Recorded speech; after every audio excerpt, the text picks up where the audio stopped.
Welcome back, everyone, to Phil's Recap and Review. Game of Thrones Season 7, those leaks and all that crap. Recap, review, talk about whatever. Also, the new Game of Thrones promo was dropped today. The walking promo. We were watching this promo, and it was walking. So we're going to get all into that. But I'm not alone, as you can see. We got with me Joe Dirty Locks today. How's it going, Joe? Hey. Yep.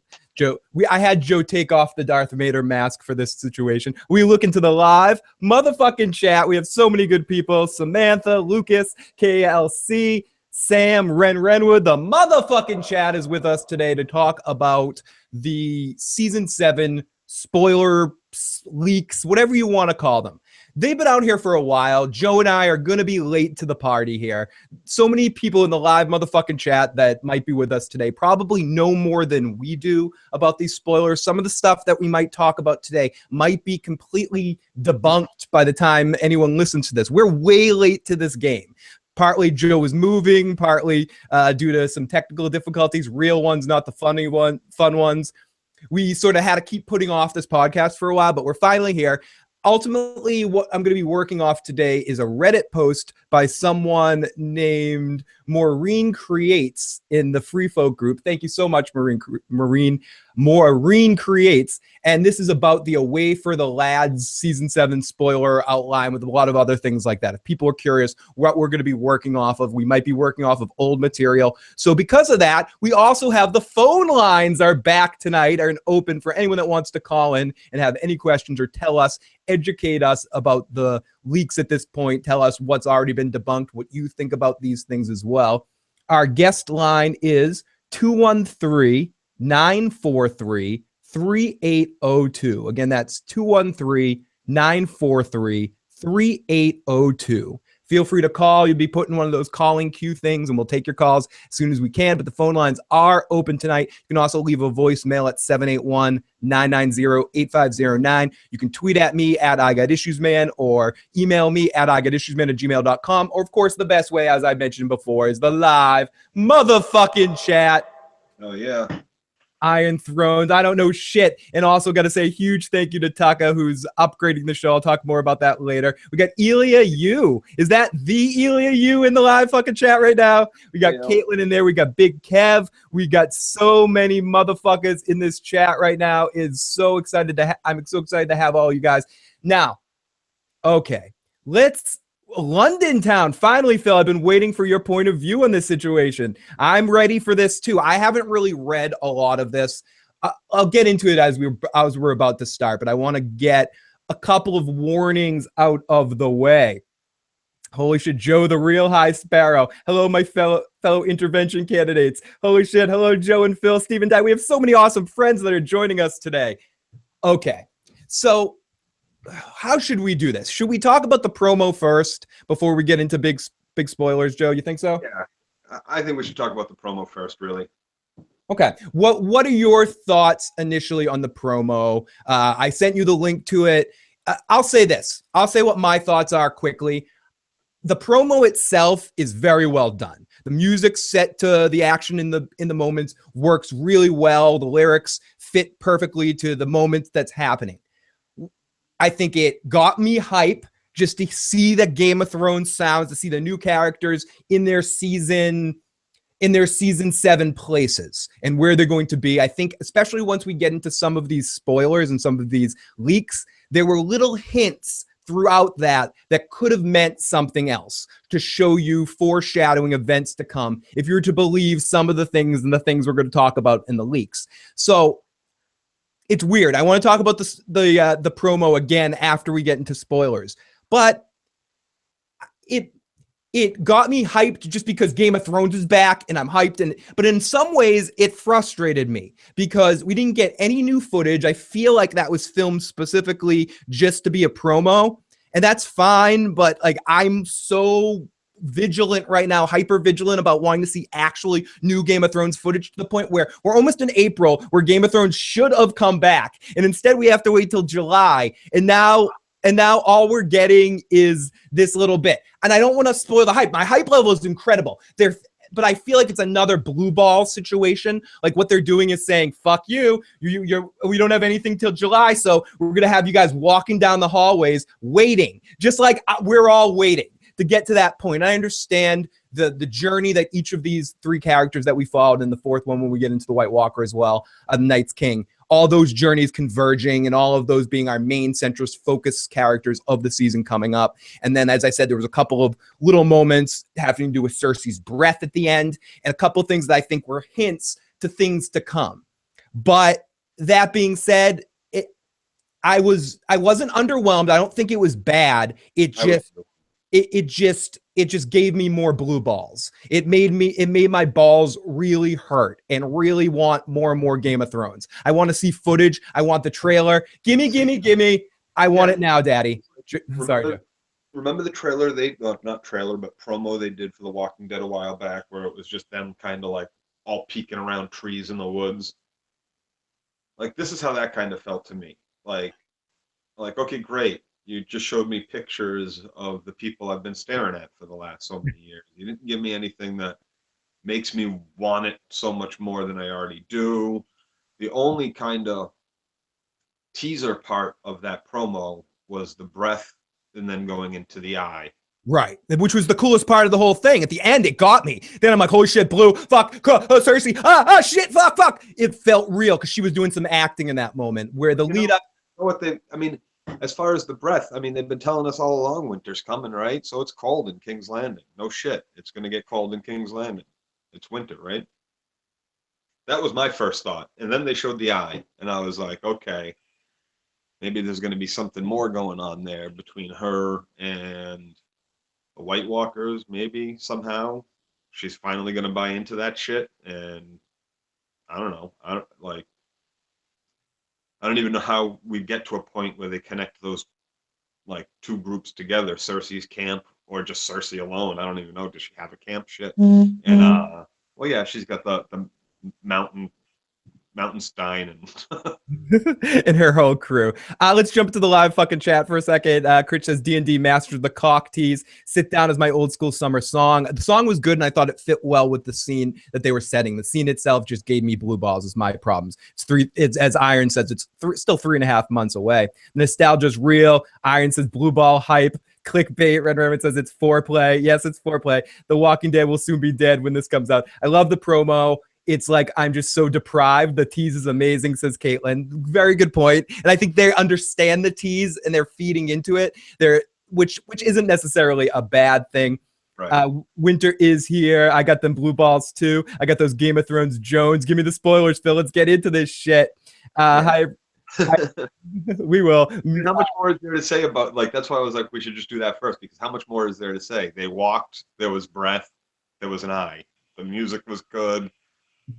They all looked good. Yeah, they all looked great. And yes, Dany was, I think, sitting down in Dragonstone. We're going to get to that in a few minutes here. I think Jon was somewhere in the north, and then obviously Cersei on the Iron Throne. So I think visually it was great. It was great to see those locations again. Great to see the visual, our characters in their season 7 uniform, so to speak, but no new footage except for maybe something at the end with a quick flash or something, and just White Walker blue balls, Knights King's face blue balls here. Joe, the pacing of the promo was tight with that relentless beat. Yeah, I thought it was really great. I think that one was in Danny Stone. Yep, Danny Stone. The throne Dany is sitting at looks odd with the stones. Could it be Dragonstone? I think so, Ren Renwood. Joe may have a sword, but Phil's is bigger. We were just talking about that. PSA, if the chat's moving too fast, you can pull out the live chat window using 3 vertical dots to the side. Thank you, Iron Throne. You're fucking awesome. You guys are amazing in the live fucking chat. You guys, incredible. It's great to have all of you guys back with us. And as we said, we do have a phone line open tonight. If anyone is inspired to call in at 213-943-3802. Again, that's 213-943-3802. So, yeah, that's my thoughts of the promo. Anything else do you have to say about the promo, Joe? Nope. Yep. Caitlin says, pretty sure White Walker balls are always blue. I'm pretty sure that's true as well. Point. Oh, the Night's King's actual blue balls. This is the first time that Sam says the trailer was mad to her. This is the first time I'm actually criticizing anything Game of Thrones related, so I feel weird being bitter about it at all.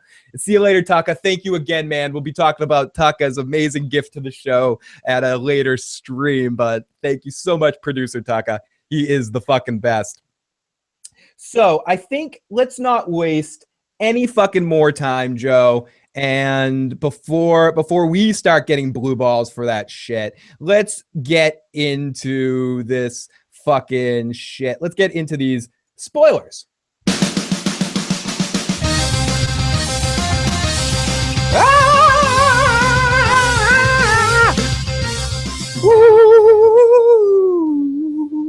Yes. Welcome back, everybody. Okay, so let me get all this shit out of the way. First off, Joe and I have been out of the Game of Thrones loop for a while, purposely because I haven't wanted to see a lot of these spoilers. I haven't watched a lot of Game of Thrones streams, and I haven't read a lot of stuff. So we are completely like babes in the wind walking into Game of Thrones land right now. Can't speak for Joe exactly for myself, but I've been so wrapped up with dealing with other shows right now and some other stuff that's going on in my life. I just haven't had necessarily the time to sink, even that I did before last season, into Game of Thrones right now. So I'm almost going into this completely naked, and to the point where different that I read A Night of Seven Kingdoms over the awesome, Joe, fucking awesome. But in fairness, some of the stuff we may talk about might have already been talked about a lot of places, a lot of other places, and debunked. And as I mentioned, feel free to tell us, oh, that's fucking bullshit, whatever. But here's the warning. Huge spoilers, potential spoilers for the entire season 7 of Game of Thrones plot for almost every episode. What I'm going to be going through is like episode by episode, then a bunch of random spoilers that they don't know when it's going to be in the season. Some of this might all be bullshit. This might be one of these streams we watch later and go, Phil and Joe are fucking crackheads. What the fuck were they wasting time talking about all of this? But we're going to go through this stuff and say it. So here's your warning, your last warning. If you don't want to be spoiled by any of this stuff, leave the fucking stream. Do not listen past this fucking point, okay? I don't do that. Suck it up. Fuck it up. Just listen. Just listen. Don't go. Don't go yet. But some of this might all be bullshit, Joe. It might all be. And that's the thing. Ultimately, it's all bullshit until it's not. And if you've listened to anybody, if you've had any kind of conversation with anybody about what they think is going to happen, and it's at all like follows the story, or they get like all the subtleties of what's been going on in the shows or the books or whatever, and then those are just as good as what we're about to do and what we're about to talk about, because nothing's confirmed, nothing's set in stone. We don't know as much as anybody else doesn't know. So if these things are true, then cool. If they're not, then it's no different. Yeah, and even if they do end up being true, it's no different than basically theorizing with your friends. So. Right, and ultimately also it's just fun talking about it again and getting into what possibly could happen in the next season. Let's jump in the live fucking chat for a second. Amy says last year's quote unquote leaked script was bad, but this year's is fucking worse. Joe, your hair is looking glorious, says Big Kev. Okay, so let's not waste any more fucking foreplay time and get into it. This is episode 1. Some of these are going to be really mundane things, like episode 1. The first thing is, at some point in episode 1, the White Walkers will be marching south, Joe. Do we think that's possible? Let's just kind of give it a bullshit up or down. The wall was built to keep them out of the south, and as long as the wall's there, not sure how they're going to be able to get there. Eventually, no, I said marching south towards the wall. So at one point in the episode, we will see the White Walkers in some northern place marching towards the wall. I think that's very probable. I'd like to see it. Yeah, I'd like to see that too. I don't know. I don't see it. We've got to see them be on the move somehow. If not marching, then just standing there. We've seen that before. They just got to sit around playing with their blue balls. Right. So, do you think the wall? Someone just said this in the live fucking chat. Do you think the wall's coming down this season? Is the wall come crashing down before the end of the season, or at least a big part of it? I don't know, man. Joe, I don't know. They need some good Google. I don't know. This is the most fun part of this whole podcast is going to try to get Joe to make a decision about something because he loves walking that line, so he doesn't put anything out there, so he's never wrong. So I am going to say I think the White Walkers are definitely going to march towards the wall, and I think the wall will be broken down before the end of the season. Before even further in the, I don't know if I believe the wall's getting taken down before the end of this season. There's only 6 episodes. That would be 7 episodes. Yeah, I mean that's quite the feat. First off, to get the wall down, certainly be something I'd be interested in seeing. But what I think we're going to have first before we get to that point, I think that's next season. I really do. I think the wall coming down or the walkers getting past the wall is season 7. Somehow is not the season we're about to watch. Right. It's good. I mean, season 8. It's going to be final season stuff. Oh, Angelo. Right. Once I'm in the. We're going to have Dany unite this Westeros first and get everybody behind 3 massive dragons. Okay, maybe 2.5, Joe. So Angela says, for once, I live in the live motherfucking chat. You're in the live fucking chat. The whole wall, I don't think so, says Iron. Maybe enough to cross, but not big enough for all of them to cross at once. Yeah, guys, eventually a dragon will fight a white lark. We'll get into that one. The one I've already read, it's much later in the spoilers, but I might as well mention it now because it's getting hinted at. And let's just get one of the big ones out of the way, and I'll just yada yada when I get to it. At somewhere in all of this, the one thing I was spoiled for before ever reading, and the thing that made me go, I got to stop reading this shit until I get a chance to talk about this on a podcast, is at one point there is an engagement towards the end of this season, potentially, between Dany coming to rescue a big battle between the White Walkers and Jon Snow and his fucking crew. And one of the dragons is killed and then risen as the Night's King's mount, as a giant ice dragon, Joe, or as a dead dragon, a white dragon of sorts. Joe, what do you think about that? Joe's head's about to explode. I can see him in my corner right there. Joe, that's one of the things we're going to talk about later, but let's just talk about it now because it's relevant. What do you think about that? I mean, it's a white dragon on an ice dragon. Like fair play, right? I mean, how do you beat 3 dragons breathing fire down at you if not giving one of them, one of our foes, one of our dragons? But ultimately, I'm not sure if I like it as part of the story because I've already had it in my head for so long now that the 3-headed dragon, the 3, Tyrion and Dany and Jon.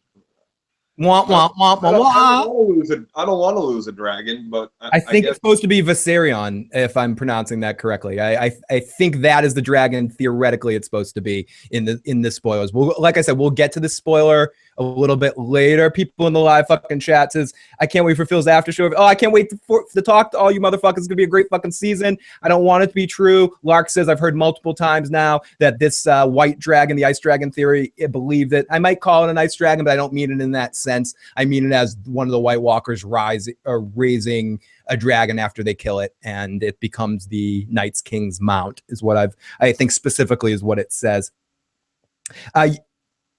And Dragon Pit scene will be the finale, says Lark. Maybe Jon will find his own dragon under Winterfell. Cryy eyes, shooting a blast of ice and freezing things. Oh, sorry. I'm sorry. I meant white dragon. Yeah, no, I said it too. That's an interesting thing because Winterfell's supposed to have like hot water that runs through its walls. Yeah, there's a lot of people that there is a big speculation or theory about dragons, that there's dragon's eggs beneath Winterfell possibly, or something, that there is a dragon beneath Winterfell. I'm not completely familiar with the theory, but I've read it in passing and not really deeply gone into it. We'll talk a little bit more about Dany and the dragon theory when we get to that scene later, but this is definitely a good jumping off point. But what if the Night's King was supposed to be the third dragon rider all along, Joe? All along it was the Night's King, not little Tyrion Lannister. Okay, so second point here is Bran at some point crosses the wall, which this seems like silly logic because he's heading in that direction, and what else is he going to do? Meets with Ed. Bran was at the studio filming with Team Stark, though apparently he was filming a scene at Castle Black that day. I don't find that unrealistic. And again, when you read these kind of things, the best lies are lies that could be truths. So a lot of this stuff is, especially that, of course. But there is some pictures of the set on Watchers of the Wall to kind of back up that situation. So not much more to say about that Bran situation. I think anything that you're hoping for before we get into more spoilers, Joe, anything you're hoping for Bran's story in season 7? Because I know Bran's one of your favorite characters at times. In the book, I know you like Bran chapters in the book. Well, Bran chapters in the book are completely different than Bran chapters in the show. Yeah, like, fair. Very fair. Very fair. And as far as I'm concerned, what they've done with the character in the show, kind of weak. Like, since the moment they had those skeletons attack the crew when they got to the tree, and everything with the tree, aside from Hold the Door, has not been my favorite shit. Mm-hmm. But that being said, I just want them to do something. I just feel like the story has been very stagnant and slow fucking moving. I think how you make Bran... How much everybody else travels and how fast they fucking get around this place. Yeah, he's being carried and he's being dragged and it's, uncharted territory up there in the cold fucking snow. But still, like, it just... I don't know. I hope Meera doesn't have to carry him, says Amy. Welcome, Game of Thrones with Marie. Welcome, Marie. Bran flies, yes, walking into Dragon Pep, the white dragon to save Westeros. I think where you make Bran more interesting is when you start to bring him back towards his family. I think having interactions between him and Sansa and Jon and Arya, it is going to be bringing... It will make Bran more interesting for me on the show again, because I think he's just been on that spirit mission too long, and that's not been one of the things that the show has always done effectively, at least to your liking, as I know it at times. So, and to a lot of other people's liking, especially that's one of the things that's been toughest for them to translate from book to show and do it all justice in every situation. So, yep. So I think once we get Bran more in real situations, interacting with more characters, I think it's going to get better, because I think I liked Bran a lot more last season because of his interactions with Bloodraven and their back and forth, as even though, you can argue about the way Bloodraven looked, but in the dream world, like the acting between Isaac and and blanking on his fucking name. Like I enjoyed that stuff. So as Joe's nodding his head in meh. Yeah. But a couple of people are like, I don't give a fuck about this motherfucker. I don't give a fuck about Bran. Move on, Phil. Move on, Phil. Next. Get hype. Thank you to everyone that's joining us this afternoon to talk about some fucking Game of Thrones. It's so good to see all of you guys again. And again, we needed to get this podcast over with before we start really talking about season 7. This is a big matzo ball hanging over it all. So we just kind of want to get all the spoilers out there. As I mentioned, again, if people are just tuning in, this is complete, maybe no spoilers, maybe all spoilers. So be in here at your risk. Okay, so this is the other big-ish one, Joe. Sansa wants to give the lands of those who betrayed Jon to those who supported him in the Battle of the Bastard. But Jon, in the first episode, refuses to hold the children of Karstark and Umber families responsible for the actions of their fathers. This does not please Lyanna Mormont or Sansa, but Jon basically just tells both of them to deal with it. He doesn't plan to rule the North the way it's always been. So what do you think about all of that, Joe? Well, I think... why is it his decision? Because he's king of the North. Oh, yeah, I forgot that. King of the North! That's right. Okay, well... Who gets the dread? I don't think... I don't really see that as a spoiler. That's filler.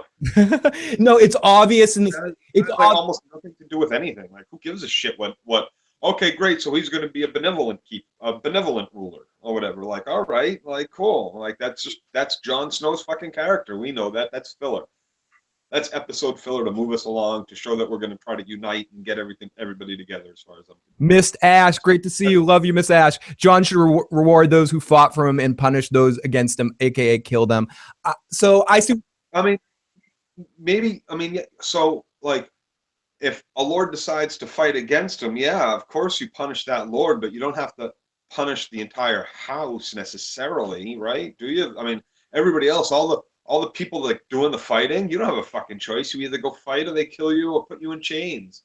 So you went to slavery on the other side of the fucking narrow strait there. Joe Chiquia says Joe forgot about Jon. The North remembers, Joe. John Anya says, I don't think you'll have to kill innocent kids. And Amy says, I don't know why Lyanna would be so against that. Send them to the Night's Watch. Biggie, please don't remind me of Iron Fist. Night's Watch needs more men. Send them off. So I think this is possible. I definitely think Jon is going to rule his way and not listen to anybody else ultimately. So Lyanna is very she's very matter of fact. You got to remember her her uncle was sent away. Her grandfather took the black. Like there's so I can see her maybe being like, you're letting them off easy when my family suffered a lot. Yeah, no, absolutely. Absolutely. And she's strong-willed and she's going to want to show her bare nuts in those situations. Yeah. And I really like that character. I loved the introduction of that character. So I can't wait to see more from her. And the last one for the episode 1 spoiler or potential leaks. I keep saying spoilers, leaks. At the end of episode 1, Dany and her fleet land at Dragonstone. And I gotta say, is that a spoiler too? I mean, they cut so fucking at the end of last season, right?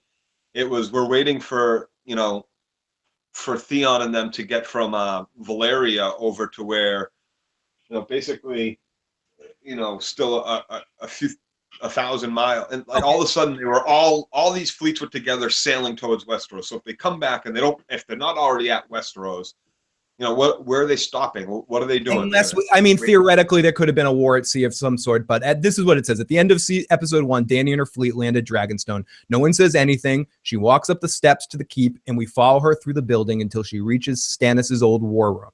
She looks out the window at the land ahead that used to belong to her family. She picks up one of the chess pieces, like on the table, looks at Tyrion, who has followed her up there. She says one line, "Shall we begin?" And that's the end of the episode. So okay, that's gonna be that's really specific. Mm-hmm. So very specific. That will be our test. We'll know by the end of episode 1 basically how much of these spoilers will have been bullshit and how much of them will have been probably right on. I tend to agree with your main point there, Joe, that I think there's no way you don't start the first episode, or I thought you would start the first episode with her arriving at Dragonstone. Like before reading any of this, my speculation would be the very first episode of this season starts with Dany arriving at Dragonstone. Boat, step on the foot, her feet on Westeros begins the season. Bam, the evil queen, the real evil queen has arrived. Damn. Yeah, the fact that they wait till the end of the episode is a little strange to me. But sometimes Game of Thrones it isn't in the sense that if you think about the show, even since season 1, they always do the Dany stuff last. They always bring her in as the last thing, as the topper, or the way the season ender, the big moment at the end of the first season that they might want to end. Dany's here. We shall begin. Everyone's in place. The season starts now. Bam. So I think she does end up in Westeros at the beginning of the first episode. I guess there's a possibility that there's some sort of sea battle that blocks her, but I agree. We've had enough wasted time. If this is really the water slide down at the end here, it has to start with her bang right in Westeros, ready to do evil queen stuff. Yeah. Remember too, there is no fleet. Essentially, there's no fleet. Cersei doesn't have a fleet, man. That shit was pretty much destroyed when Stannis attacked, right? There was a lot of ships lost in the Battle of Blackwater. So there's not a big fleet hanging around Dragonstone right now. And then you got, hanging around Dragonstone or King's Landing. And you got to imagine that after Cersei blows up the seven, the temple there, you got to wonder how many captains of boats are going to stick around for that shit to begin with. A couple of people are asking why Dragonstone, not the Stormlands. People are saying Dragonstone is Sorry, I'm trying to get Dragonstones makes sense tactically. Plus, it's Dragon's Glass. Plus, her ancestors launched their attack from there. So Dragonstone. That's where they landed and attacked from. Correct, when they first came 300 years ago. Yep, and so Dragonstone would probably be Tyrion's idea. Him and Varys would know it's abandoned. Plus, they would want the Northern support, as they know the North hates the Lannisters. Great stuff from Lark in the live fucking chat, and to everyone in the live fucking chat that I'm reading. Cersei will ally with Euron Greyjoy. Cersei doesn't have allies, but she will want to take a Euron. Reek's uncle will be Cersei's complete fleet when it really comes down to it. I tend to agree with that as well. Right, because especially, I kind of agree with that too, especially because Euron's going to get word that his niece and his nephew actually hooked up with Dany, and they've probably poisoned her ear to him. So his next option is not to go offer himself in marriage in a fleet of 1,000 ships, you know, in a built big from cock. trees that don't exist on an island full of nothing but rock. He's gonna go offer that big cock over to Cersei, and Cersei has no reason. And that actually is they're both on the west coast of Westeros there. One family from the north of the northern area. Well, they're both kind of close to each other here.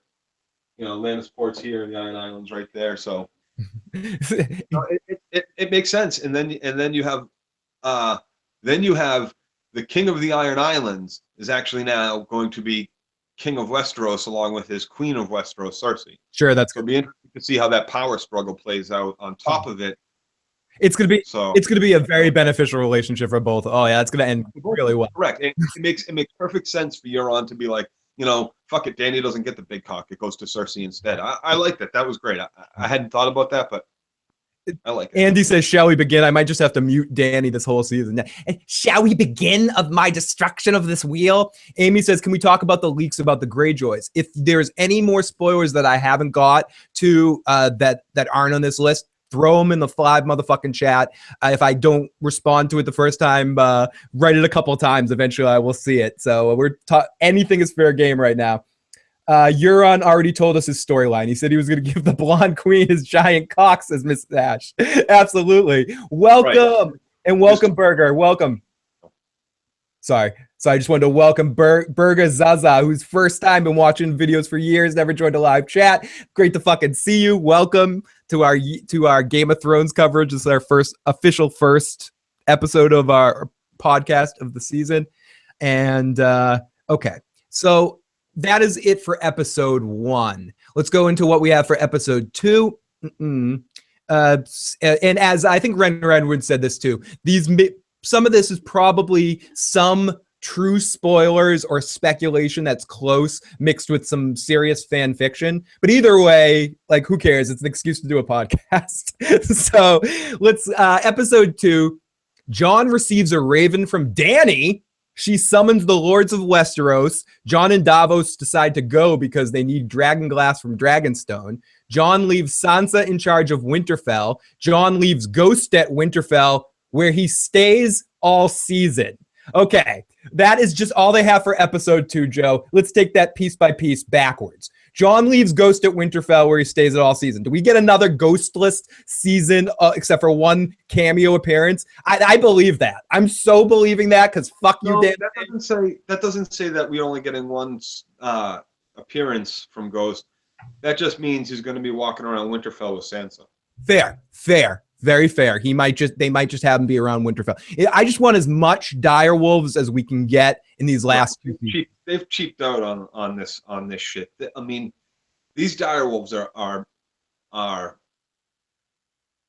highly underrepresented in this show as compared to how it should be in the books. Excellently said, Joe, in the sense that they're just so important to Stark. And if Winter's really here, Winter's coming, the direwolf has to play an intense role in all of this. And especially if the Stark children come back together in some sense, where, again, having thumbed ahead a little bit on this, knowing things like that is going to be happening, then the direwolves, we need to, even though they're not all alive, but we need to see some return of Nymeria needs to make an appearance this season. That's the only spoiler I really heard of. The Nymeria dragon, the dead dragon one. A dragon dies or some shit, but There's Randy. Great to see you, Randy. Thank you so much for the tweet earlier about the promo. Thank you to everyone else that messaged me. They're so cheap with no Ghost, says Ren. Ghost gets to live skulking at Winterfell. Wait, really? When the Sand Snakes dies? Oh, we're gonna get to that. Supposedly, Arya realizes her warging abilities through Ghost. Wonder if they'll show the Stark warging abilities. Love to see that. I'd rather them spend some Sand Snake budget on Ghosts, as the live chat, because it's pretty fake yet it's remotely plausible. I think most of it's true, says John, about these leaks. We got Keisha Smimes. Hey, Phil and Joe, it's been a minute. I don't watch The Walking Dead. Lucky you. This is this one time I hope some of these spoilers are untrue. For the first time, I don't want a show to please the fans. Is Nymeria the last direwolf possibly alive? Sorry, I may have forgotten one. Of the Stark children's direwolves, I believe it is just Nymeria and Ghost alive. Fucking fucking Rob's dead. Sansa's dead. Rickon's dead. Yep, that's it. Just the two. Yeah, Rickon didn't make it out alive, huh? Nope. And that was Shaggy Dog's head and a bad prop from last season. Yeah. unless zig or zag, and the dog's head looked way too small to be a. Yep. Nope. The dog's head wasn't believable. So Amy, I have a feeling you're right too. I have a feeling this season's gonna be as much fan service with as much shock and awe as they can throw in as we're about getting into that. Jon leaves Sansa in charge of Winterfell. Duh. Fucking duh. Who else is going to live in charge of Winterfell? It makes perfect sense. I don't even think that, in Joe's words, not a spoiler.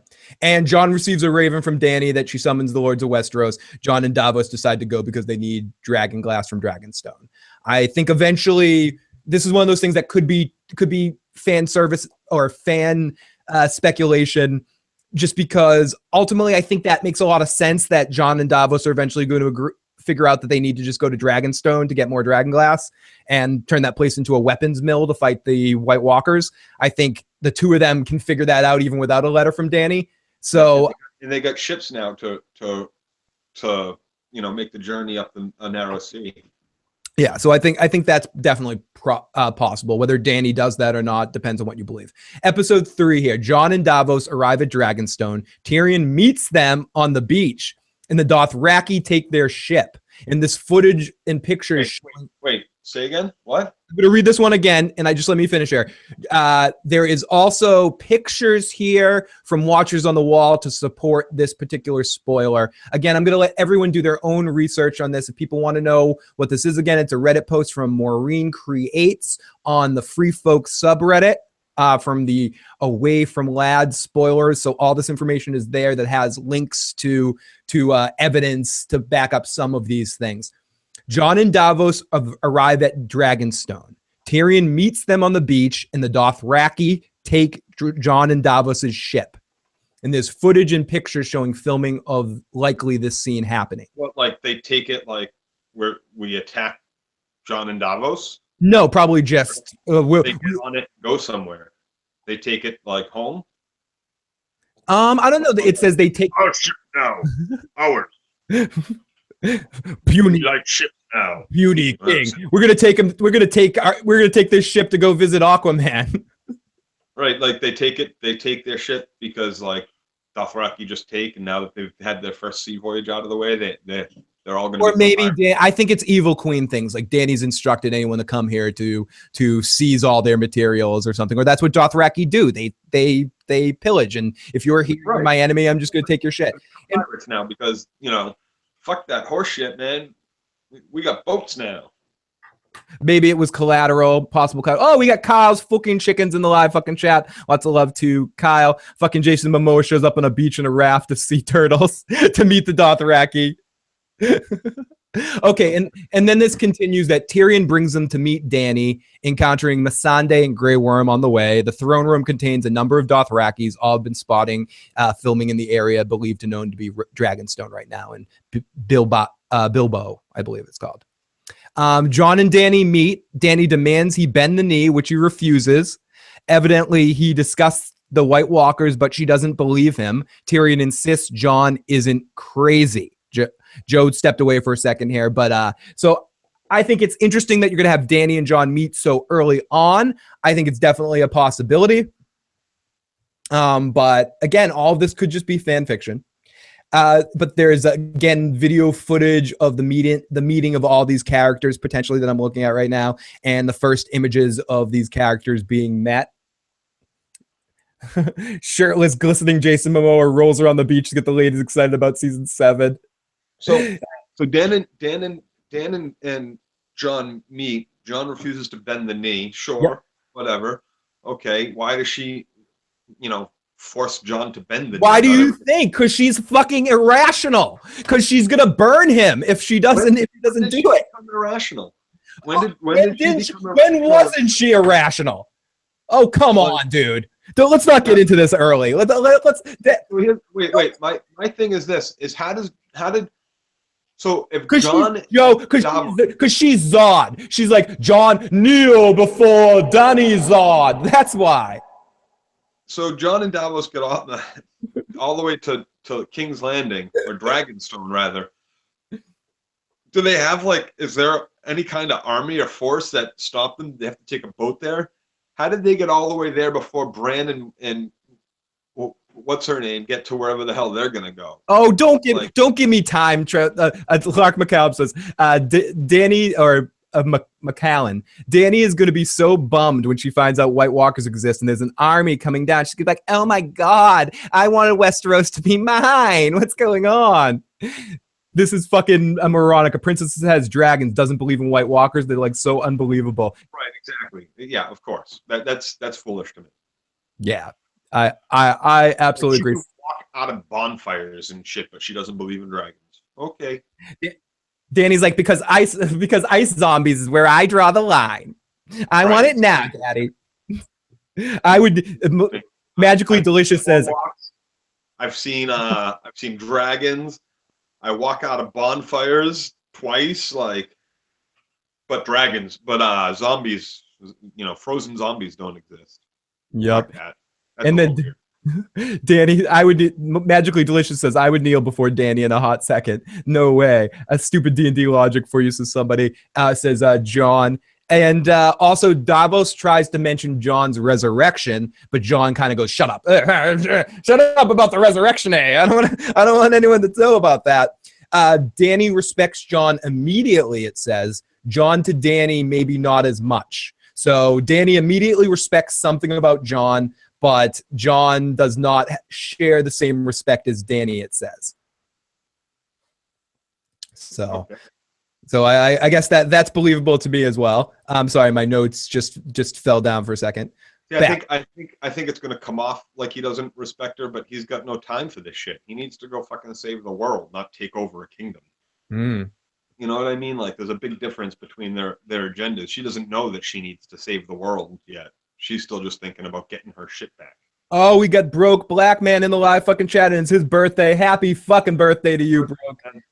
Happy fucking birthday to you. I know this has nothing to do with this stream, but I know how much you like it. This song is for the Broke Black Man on his happy birthday.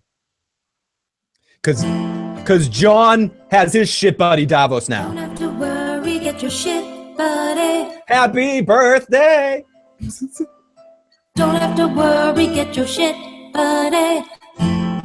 Oh, yes.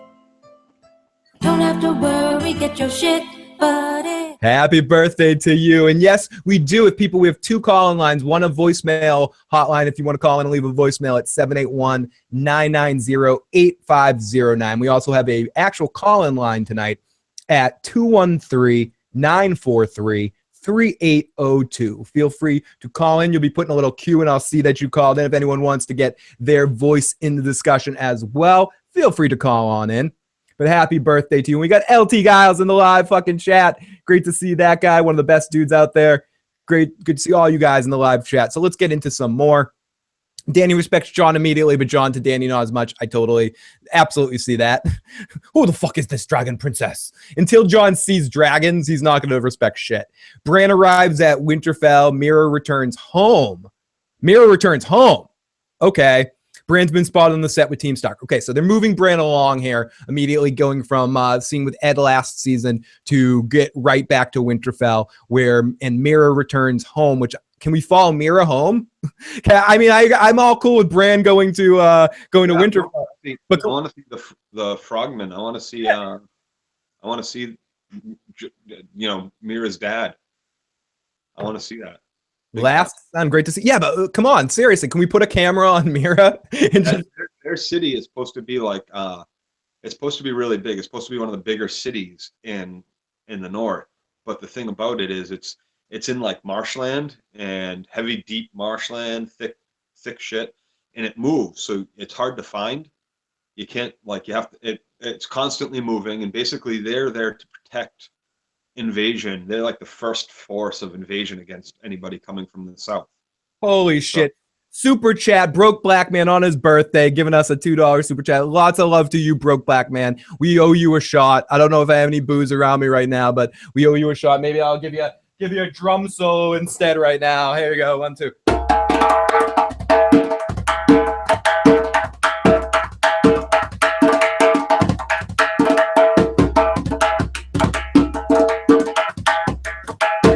Happy birthday, Broke Black Man. Thank you so much for that. I think, Joe, with the super chat, I got a cool, fun idea that's maybe get like a spinny wheel or something like that, like one of those like carnival wheels where you spin, and every time we get a super chat, spin the wheel, and whatever it lands on, that we have to do. One will be you a shot, one will be me a shot, drum solo, lots of other things. We'll fill it with some fun stuff. So anytime we get super chat donations, we'll make a little game out of it. So Broke Black Man, thank you so much, motherfucker. But yeah, people said even Meera is more interesting than Bran. Let's do this. Come on, fucking great stuff. Come on, everyone, let's go back to there. A Broke found $2 on the street. Thank you, Broke Black Man. You know, we're getting the love when the Broke Man gives us a donation. You're the best, buddy. I doubt if they'll ever bring Howland up or bring him back. It will cause questions about where he was for the Battle of the Bastards, says Miss Ash. That's a pretty good point. Or it's a good point. I say pretty good like that because I really want them to bring back Howland Reed. So I was disappointed that you made a good point, but it was a good point. I didn't mean that. It's a pretty good point. Whatever. But now at this point in time, let's bring in our first caller. I think this is probably our good friend Kyle from Kyle's Fucking Chickens live on the phone line. So let's bring Kyle in. I believe it's Kyle. Kyle, welcome to the show. How's it going, buddy? Can you hear me? Yes, I can. Can you hear us? Yeah, we can. What's up, guys? How's everyone doing today? Doing awesome. How are you doing? What did you think of the before we go too far? What did you think of the promo that came out today? Well, I thought it was excellent, man.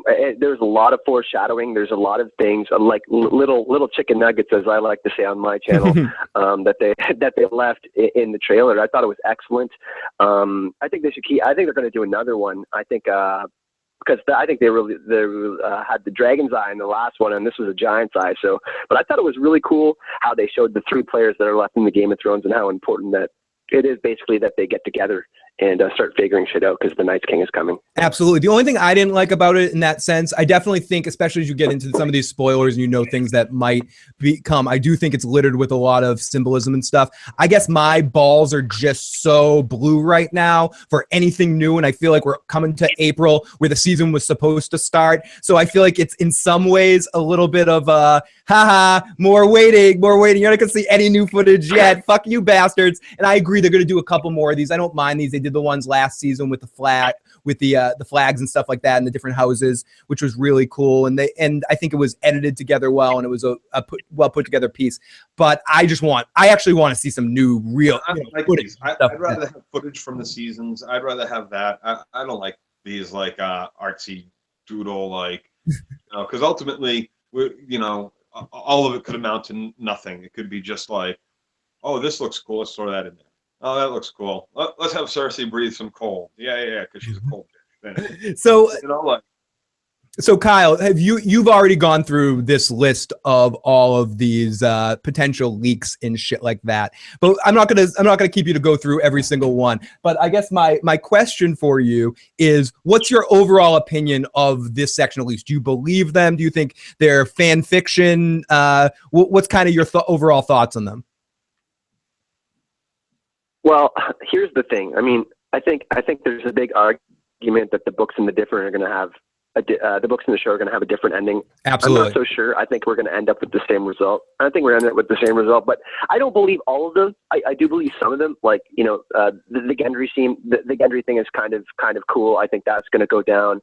I could totally see. I don't I don't know about the whole Cersei thing in King's Landing. That's kind of crazy, but I mean, they got to prove to the rest of the realm that the White Walkers are legit. So that's a thing, right? So it really depends on a lot of things, but I absolutely is going to have to go down. I mean, we only got 13 episodes left, so I mean, we got less point of views, but how many scenes are we going to get with each of these people? So I'm really down with the Night's King reviving that dragon, though. I think that's probably going to be the final shot of the season. I think that's absolutely legit. It's going to be intense. The one thing I fear that some of these are true as well. I agree with you, and we're going to go through the rest of the list and stuff, but I think a lot of them are true or hints to things that are going to happen, and a lot mixed in with some fan fiction too. And I think the unfortunate part is I don't know if it's the best thing just from a television watching standpoint for this information to be out here so much.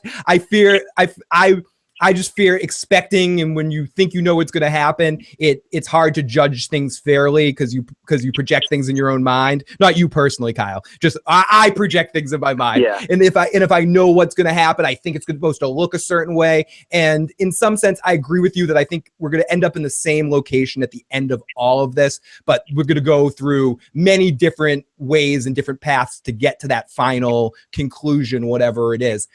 I wanted to be if you don't mind, Phil, I just want to add one more quick thing. Please. So I don't take up too much of your guys' time here, but I hope this doesn't happen for season 8.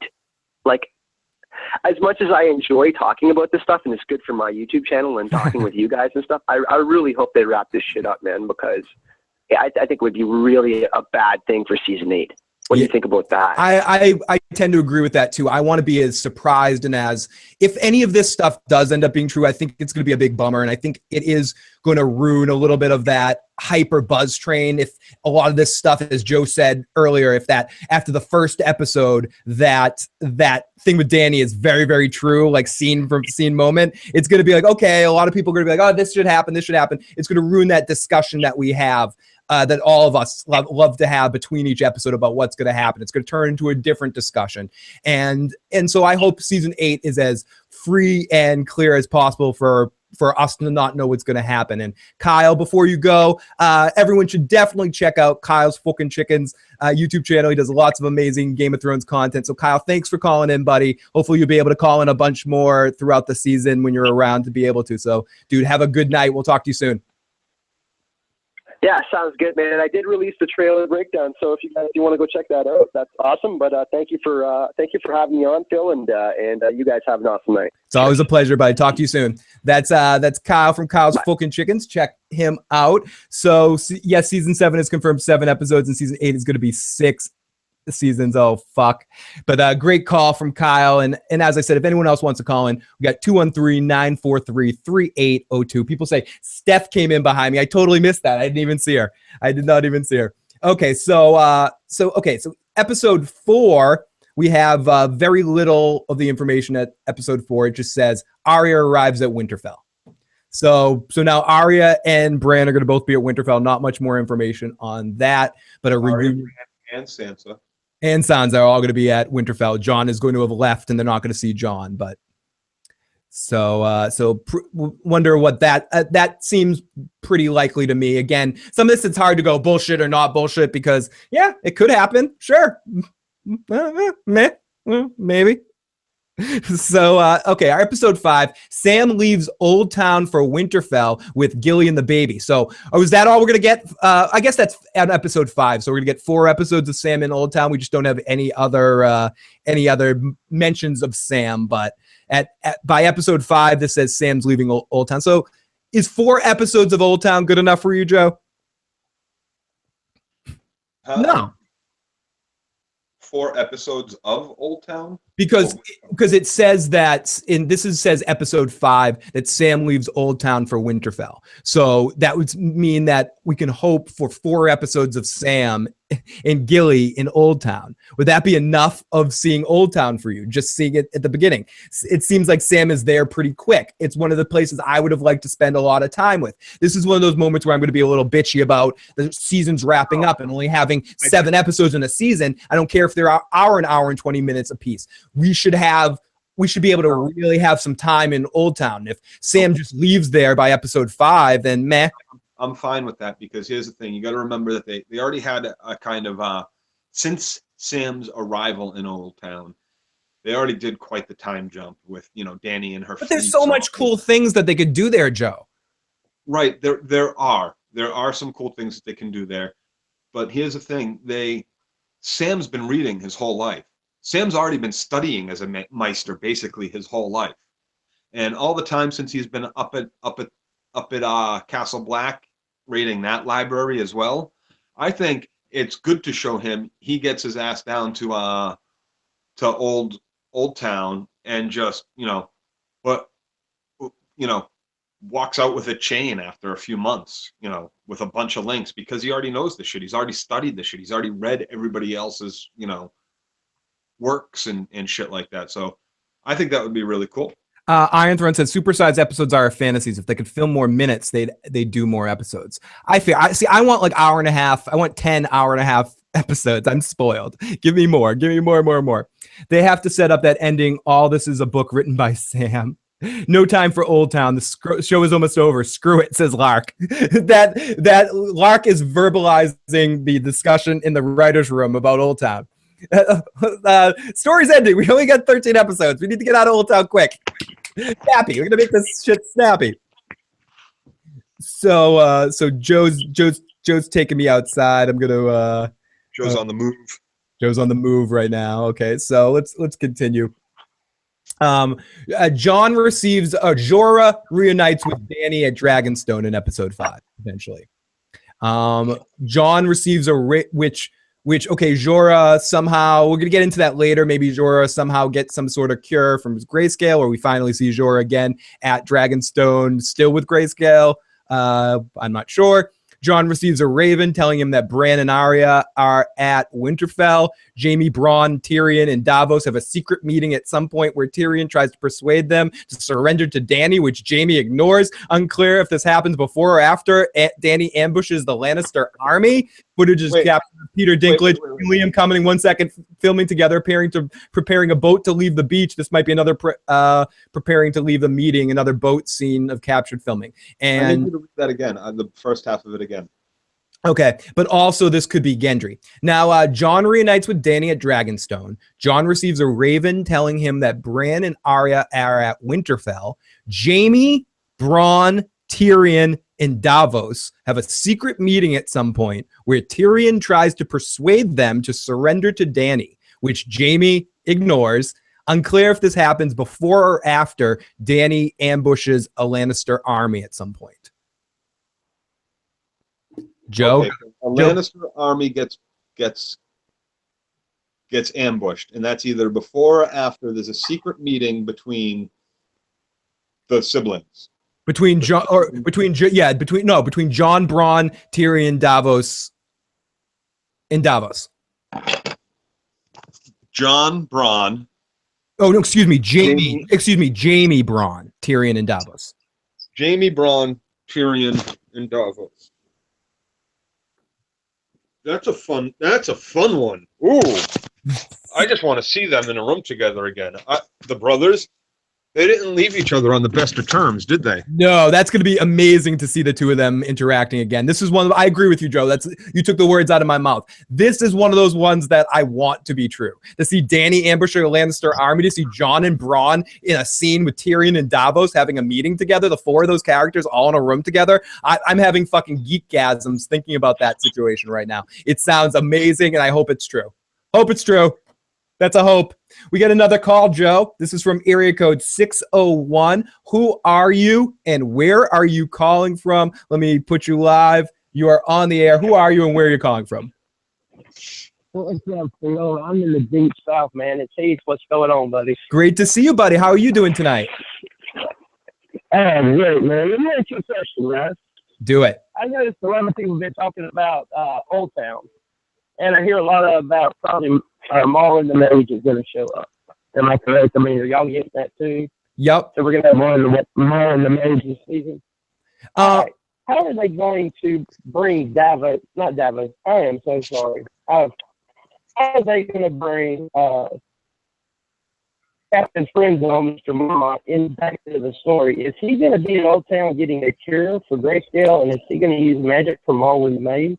That's a very, very good question. How they're going to reintroduce him? They're going to introduce him. Just show it back up. Sorry, your phone's having a couple of issues, but I will address that. Awesome call. Thank you so much for calling in. I think they have to address Jorah beforehand. If he's going to meet Dany again, he has to be cured. He said he would not meet her again until he was cured of this situation. She commanded him to cure himself. It could make a lot of sense that he's in Oldtown and he meets up with Sam, and Sam could help him with a cure, or he goes to a lot of somehow is off screen, just shows up and explains what happened to himself after the fact. But I think you might be onto something there. I could absolutely see him finding some sort of cure with the Maesters at Oldtown somehow. Well, this shit, his arm was already like pretty much going, right? It had spread quite a bit since we had seen him last. No. Mm-hmm. So there was a big time jump. So it'd be really interesting to see how much this thing has progressed on him. Yep. And there are cases where it just stops on people, where it doesn't progress any further. And like Stannis' daughter, they don't know if she was cured or it just stopped. Right, and Stannis has mentioned on several occasions how he brought in many maesters, many maesters, hungry hippos, many maesters to do it. So maybe Jorah might think about going and dealing with the same situation and going to where all the maesters are. I don't know. It's going to be interesting to see Jorah's story progression in that situation. Cool. Jorah comes back with a stone arm. Jorah's going to make a massive mess. Raise your hand if you have any desire to see Jorah again. Dying whiny over it, says Lark. And I just want to thank you so much for the caller. That was really fucking great of you to call. Someone said I can't really hear the caller, but yeah, we were having some technical difficulties with that. But definitely a great question. See the night of the friend zone again. Yeah. It depends on the context. I think he deserves to die well, you know, in that sort of sense, to die in fighting for Dany's stupidity in some situation. Like a Barristan death. Yes. Not just like rotting to death in Valyria. Exactly. That's what I'm saying. Okay, so let's get to this one. Gendry in King's Landing making weapons, and he's found by Davos. Tyrion, Davos, and Gendry have all been filming together in a beach. He is spotted. So Gendry is going to be found in season 7 of Game of Thrones. Joe, what do you feel about Gendry coming back into the fold? Does he hold any weight? Is he going to be their person that they want to put in the throne instead of Dany? Is that like how is Gendry going to fit into this picture?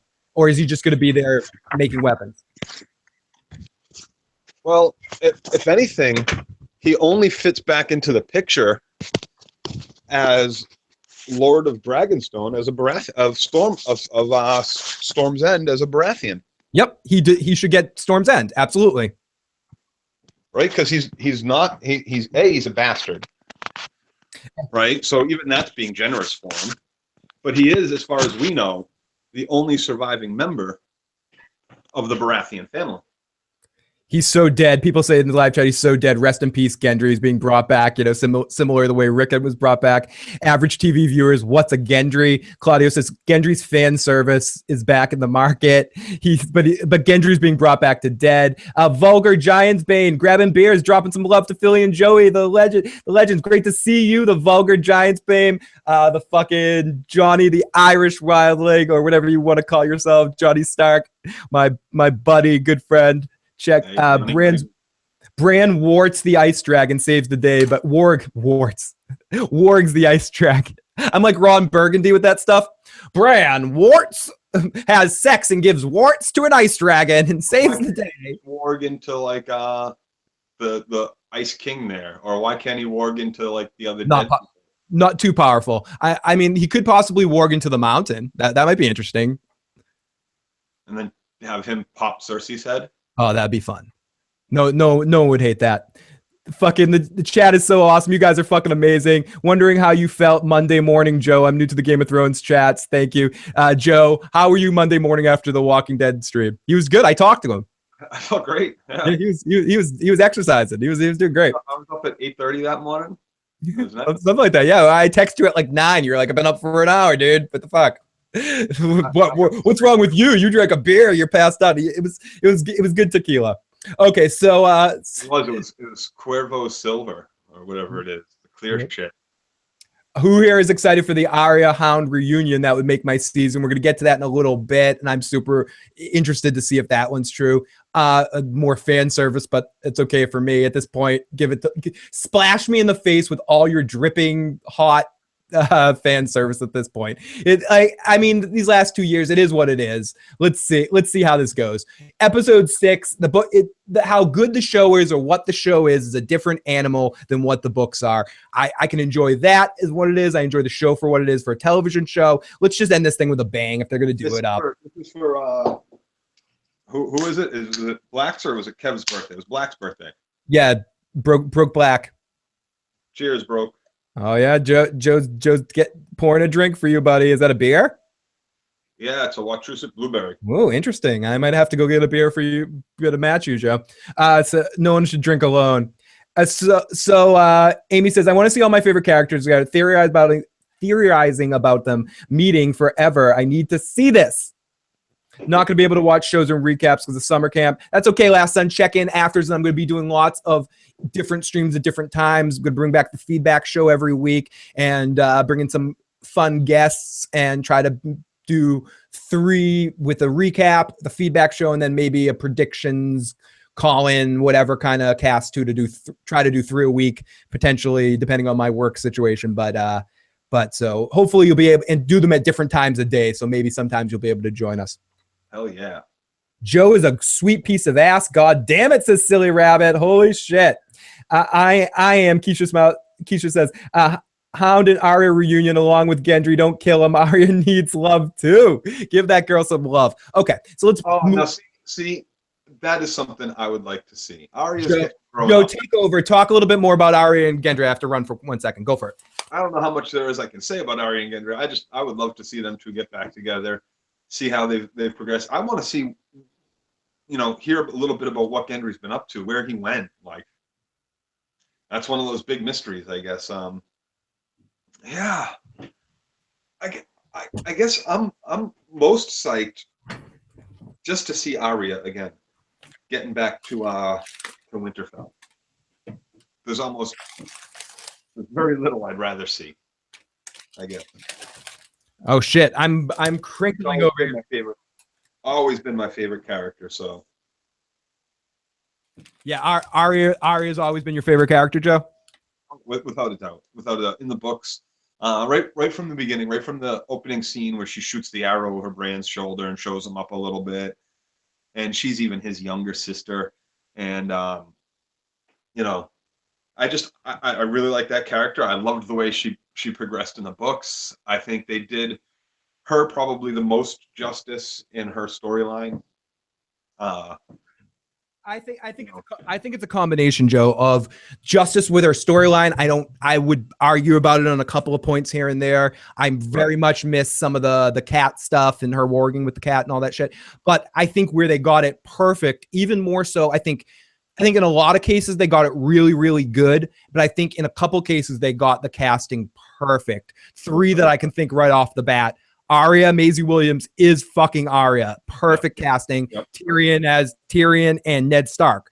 I think sometimes there are other interpretations of them. Like Tywin isn't who I necessarily thought in the book. A lot of people would, but I think Charles Dance brings something better. I think his Tywin's he's an even better character than I read him in the books because of the way what Charles Dance brings to him. But I think like from book to show, they did so well with those 3, and I think all of them have been perfect. I think all of them are really awesome. The Mountain 1, 2, and 3 all had their problems as far as I'm concerned, but everybody else I was very, very, very, very happy with. I watched a video. I'm gonna call out Tony Teflon, the Teflon Don. I watched one of his videos. Everybody should go check out his channel if you guys haven't, but he did a recasting of Catelyn Stark, and he said basically it should be the I forget her name, but the chick from Meet Joe Black. I really like Catelyn Stark as casted. I think she's absolutely gorgeous, and that was the only disagreement I had with his summation of the character Catelyn Stark and the actress and stuff. But aside from that, I thought that video was well put and well said, and I really liked that you reasons for choosing your recasting of that character. Yeah. We got Carmine in the live fucking chat. Mountain talking about the mountains. Mountain 1 was best. Mountain 2 was meh. Mountain 3 looks like a dumb guy, like the typical jock. That's how I. Mountain 1 was the best. I know you're the same way, but we got Carmine in the live fucking chat. If people haven't already, go to iTunes and check out Carmine and Preston Jacobs' podcast. There's 2 episodes up there now. You can search it. Just search Red Team Review or Game of Thrones podcast with Preston Jacobs after or whatever. I forget what the whole name is. Carmine will put it in the live chat, but definitely check that out. Fucking some awesome shit. So Carmine, great to see you in the live motherfucking chat. Hey, Mountain 1 looks scary. He looks threatening like an actual mad dog. Mountain 1 truly was scary. Mountain 3 is just a bloated bodybuilder. And Mountain 3 is actually a really big guy, and he's one of the world's strongest men in reality. The guy is Thor's half son Thor or some shit like that. Half Thorson is what his name is, or something like that. Like, and he apparently, if like, I read somewhere that he claims lineage to Ragnar too, as well, maybe. I think I read that somewhere. The real Ragnar Lothbrok. And of course, Carmine will be joining us a bunch this season when he can on some of the recaps and on some of the feedback shows and stuff. So lots of love to the fucking awesome dude, Carmine. Oh, we got another phone call, Joe. Sorry, I missed your call in. Let's take another call. This is area code 908. Who are ya? Detroit. Who are you and where you calling from? Area code 908. What's going on? Hey guys, it's Sam. Hey Sam, how's it going? How are you? Doing great. Good. I am so excited for the season. July can't come soon enough. Oh my goodness. Absolutely. But I have 2 things. One, we were talking about Gendry a little bit. I am kind of like a CW trashy romance gossip girly type person, but I really do ship Arya and Gendry, and I will be devastated if he dies before seeing Arya again. Hey, I agree. They're better than Blair and Chuck, Sam. They're more end game couple than Blair and Chuck. I'm with you. I'm right there with you. Yep. Joe's like, whatever that means. And also, you guys were talking about Jaime a little bit. I'm excited for him this season and to see kind of what he does with the Lannister army when he starts to train Cersei, if he ever does. And possibly, I was seeing in the chat, we could see Casterly Rock next, like this coming season. And I will die if we see Casterly Rock in Highgarden. So I just want to. I've been waiting. I've been dying to see them the Lannister plot if it doesn't piss off Joe too much. Okay, thank you. Here's the thing. I in the books, awesome call, Sam. Through the books, I become a fan of the character Jaime.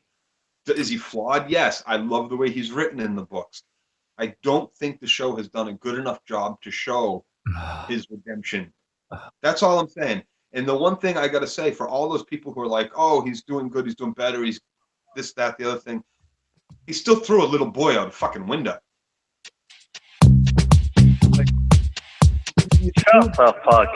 Something that's not really, like, he hasn't been punished for that. He hasn't been punished for that.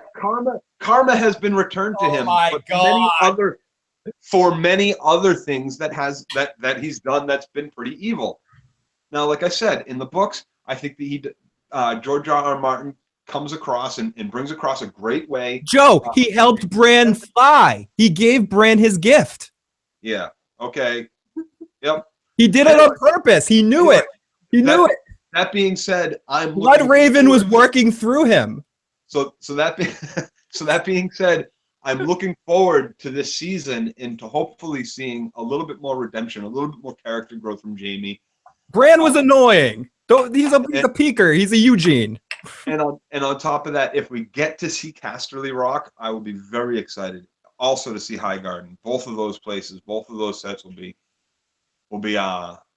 something to really, really get a good look at. I'm excited for it. Yeah. I hope that happens. I really, really hope that happens. Casterly Rock should be extremely beautiful, extremely like gold laden or some shit, like almost Versailles-ish. Like, I'm excited to see it. I'm excited to see it. So, Or like maybe not. I don't know what to think it's gonna look like. I can't wait to see it. Brad the creep. Jamie did him a service. he allowed him to fly. Now, Brad, I agree with Joe. Jamie is my favorite character, but the show has done him no justice. Oh, we got Heath Hinton in the live motherfucking chat too. Oh. It really hasn't done him justice. There's parts in the book that are missing from the show that really show a growth in his character. Joe, for someone that says a lot of stuff that you say in the Walking Dead cast, Miss Ash makes an excellent point. Bran or his own children. He never cared much about those three. He was looking out for his own skin. Robert would have had them all executed for fucking his wife. So Jamie did protect his own children. Hey, I get that. If you need to kill a little boy because of what he saw, then you kill a little boy because of what he saw. Or you just say the kid doesn't know what he saw. Fair. You know, like this. Jamie did nothing wrong. Of course, Jamie did nothing. You know, and and Ramsay Bolton's just misunderstood. He was an abused child, so he should. Get out of. Stop reading from Timo's diary. Remember, you know, like there's a lot of things about the Jamie character I like, and one of the things I'm hoping to see, and I can't wait to see, is I want him to get back to Brienne. I think Brienne was a great influence for him. I think Brienne is the only person that can pull him away from fucking Cersei for good. Tyrion going after the way they left shit. Tyrion going to try to appeal to Jamie doesn't seem like a wise move. If they had only known about Brienne's little connection there with Jamie, she's the only person I believe. The beauty of Tarth, Brienne the beauty, man.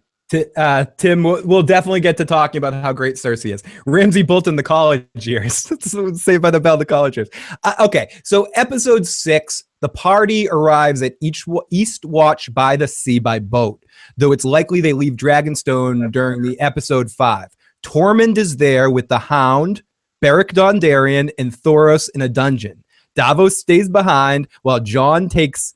Okay, grasp it here, Joe. What? Davos stays behind while Jon takes the Hound, Beric, Thoros, Tormund, Jorah, and Gendry Wight hunting.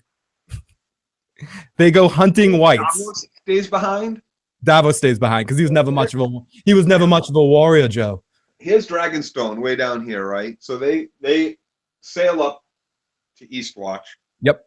Which is right at the corner of the wall. That's the wall right there. And they're going to go in beyond the wall and go white hunting. White hunting. I think they're going to play Monster Hunter with the whites. Well, this is obviously something, if this is true, this is something that's been told that they need to do by Dany. Which is, or not need to do, but Jon says, I'll prove it. Right. Dany probably says, if we're going to go down this rabbit hole, Dany says, I don't believe whites exist. You got to get me something to prove. So they're going to go to try to capture one to bring it back to Dany, capture a White Walker or something to bring evidence back to Dany. Which is why, like, if I haven't checked out this subreddit post by creative Melissa. Yeah, but it's from Away from the Lads or whatever it is. But yeah. But that would be a conclusion you could draw and put in this write-up, because why else would they all be there, and why would they be going white hunting? What, are they going to take one captive to find out their plans? Are they going to grab a dead zombie? And they're going white hunting.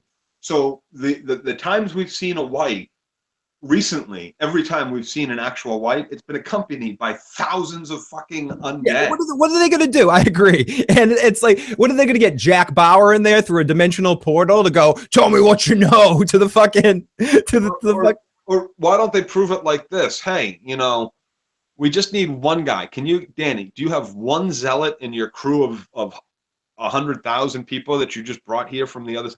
Do you have one person that we can go bring up there and kill? And we'll show you. He'll come back to life and try to kill us all. I promise. Jorah. That's why Jorah is going. So this continues, and this is episode. Oh wait. When did we find out Jorah met back up with them? Jorah met with Jorah was with Dany. We said a couple of moments before, I think before one of our calls.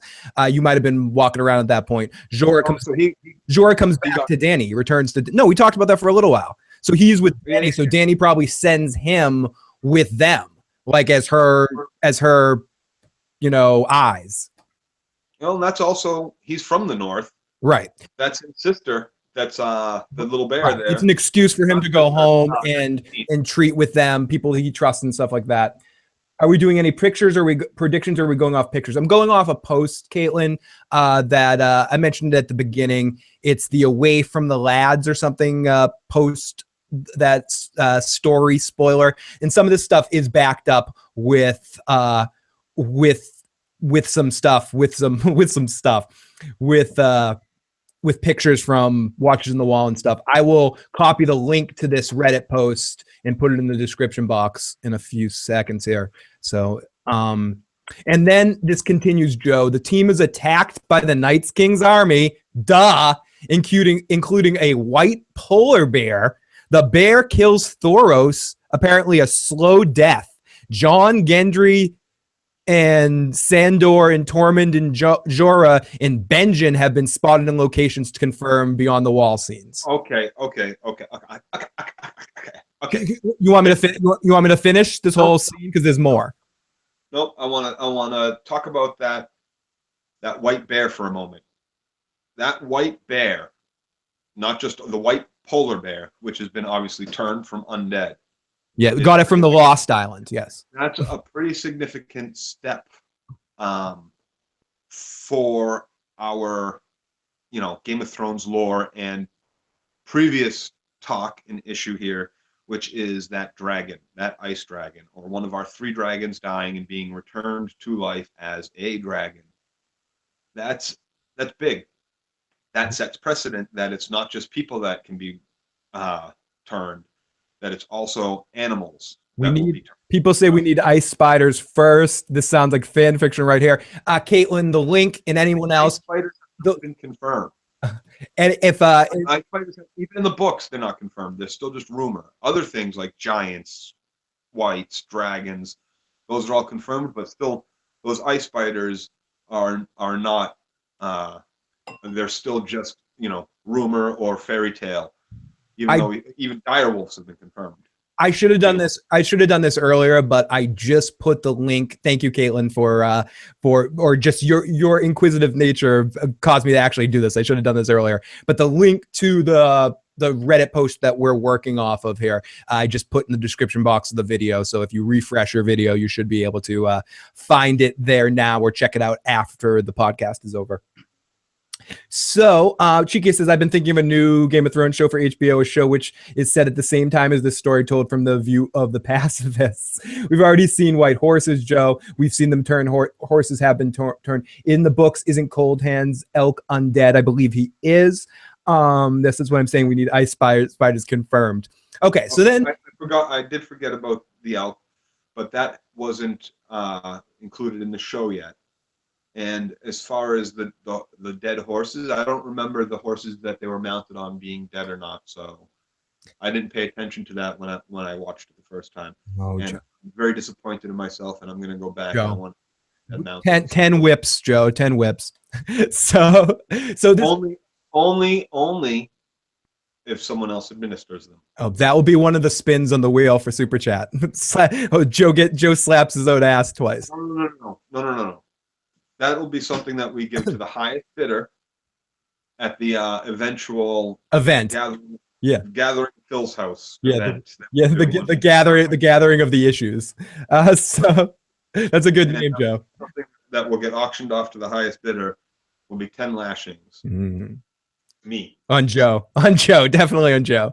Okay, so some Joe haters listening to this video right now, getting ready to bid on this. I'll make you guys pro just to whip Joe's ass. So here we go. Bears, those horses were dead. If they weren't dead, they were in a bad mood. So they clearly want an undead and Hardhome 2.0. I just want to see a dragon melt the whole field of walkers. That would be incredible to see. Okay, so here we go. It continues, Joe. They're surrounded on an island on a frozen lake and are nearly overcome when Dany and her dragons show up. She flies in and flies most of the team back to Eastwatch, but Jon is left behind. And Jon is almost killed off, but Cold Hands Benjen arrives to send Jon off with his horse while he continues to fight the Horde. Jon watches Benjen swarmed by undead as he rides half dead to safety. Viserion is killed and raised as the Night's King's mount. Jon offers to lay down his title of King of the North if Dany and her forces will help against the White Walkers. And then it says this scene is private. Joe, what do you think about all that? I think that's fan fiction. That seems a little fan fictiony to me. You know what? I'm gonna go ahead and call it right now. All bullshit. None of this shit is on the level. So Joe is none of this shit is on the level. You're this is all bullshit. I don't know. You asshole. I don't know. I mean, there's things that are obvious, that have been, so-called spoiled. There's things that just, of course, and then there's things like that. Just, I don't know. This whole White Walker hunting thing just seems a little far-fetched. Like, of all people, Jon would be like, "Are you kidding me? What the fuck is wrong? You're not listening to me. We're not 5 men going over there. That's not no. Just no." I'm not going back there alone. I'm not going back there with you 4 or 5 people, 6 people. No, you don't understand. You don't understand what lies ahead. That's not happening. So Joe, theoretically, someone in the live chat said, "I wish you were right, Joe," but I think that's all true. And that would be the end of episode 6, the second to last episode of the season, because there's only fucking 7 episodes. So in our episode 7, anything more you want to say about any of those other scenes, Joe? That sounds like a fun thing, but to me that battle there that is kind of just described between our group of white hunters and Dany showing up on her dragons just so that they can slaughter a dragon to give to the king. Like, it just seems too, I don't know, like tropey. Too fanfic, too fan servicey. Like, it just, I mean, Joe, let's move in. So what do you? But you're down. You wouldn't mind seeing the dragon get killed off and raised up as the Night's King's mount, though. That's the cool factor of it. But it's not how it's happening is kind of tweaking you the wrong way a little bit. I mean, it's cool, but at the same point, how, I'm not sure how that even happens. Iron Throne says it seems like something D&D would write on their own. Agreed, Joe, for once. The pics of all the characters mentioned in Iceland. Mark from Enchantment of Eternity, another channel you should definitely check out. I desperately hope that the white dragon thing is bullshit. I'm totally with Joe here, says Mark. Yeah, I mean, people are going off of this ice dragon thing and everything. There's a children's book George R.R. Martin wrote about an ice dragon that it has nothing in a telltale chapter. Like, it seems a little, I don't know. And a telltale chapter, true. And it also says, as Amy put, we have confirmed that the film scenes involve characters bringing a white into a dragon pit as proof of White Walker threat. As we get into this next episode, yes, the dragon pit, as they said. So this leads in, Joe, to progress further down this hole into episode 7. Oh, Caitlin just gave us $1 donation on Super Chat, Joe. Let's match our beer. Let's toast. Hold on, I gotta pour my second beer. This is fuck. Caitlin Super Chat. Lots of love to Caitlin. Toast to you. And yeah. And also, Caitlin, tonight is drum solo night, so Caitlin gets another drum solo.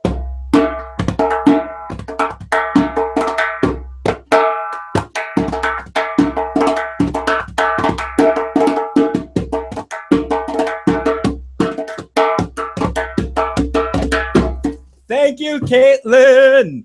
Fucking amazing. It all just so cheesy to me. Like, you pick all of our main, like, and you form like a Dungeons and Dragons party and throw them up in the north to go hunt a fucking Carmine described it as like the Fellowship of the Rings. That there's this whole fucking Lord of the Rings, like they we have to set out and hunt this shit. Right. And that's exactly how it feels to me, kind of. More than anything else that's happened in this show, that rings true. And then there's remember when they brought the hand down south? Yes, the hand wasn't attached to a whole Wight at the time, but with that hand, by the time it got there, had rotted because it no longer was close enough to the magic. Now, yes, magic has been reborn to the world. Dragons now exist at this point, and maybe the magic that's keeping all this shit and building this army so big is strong enough to reach down so far. You know, as it gets closer to this winter solstice or whatever, to this winter. But what seems strange to me is that if it doesn't, wouldn't the Wight just die too? Or was it like an actual Wight, an actual one of these fucking like blue-eyed, like, you know, Icemen, and not one of the reanimated It corpses? keeps saying Wight, not White Walker, because I think it would be impossible for them to capture a White Walker.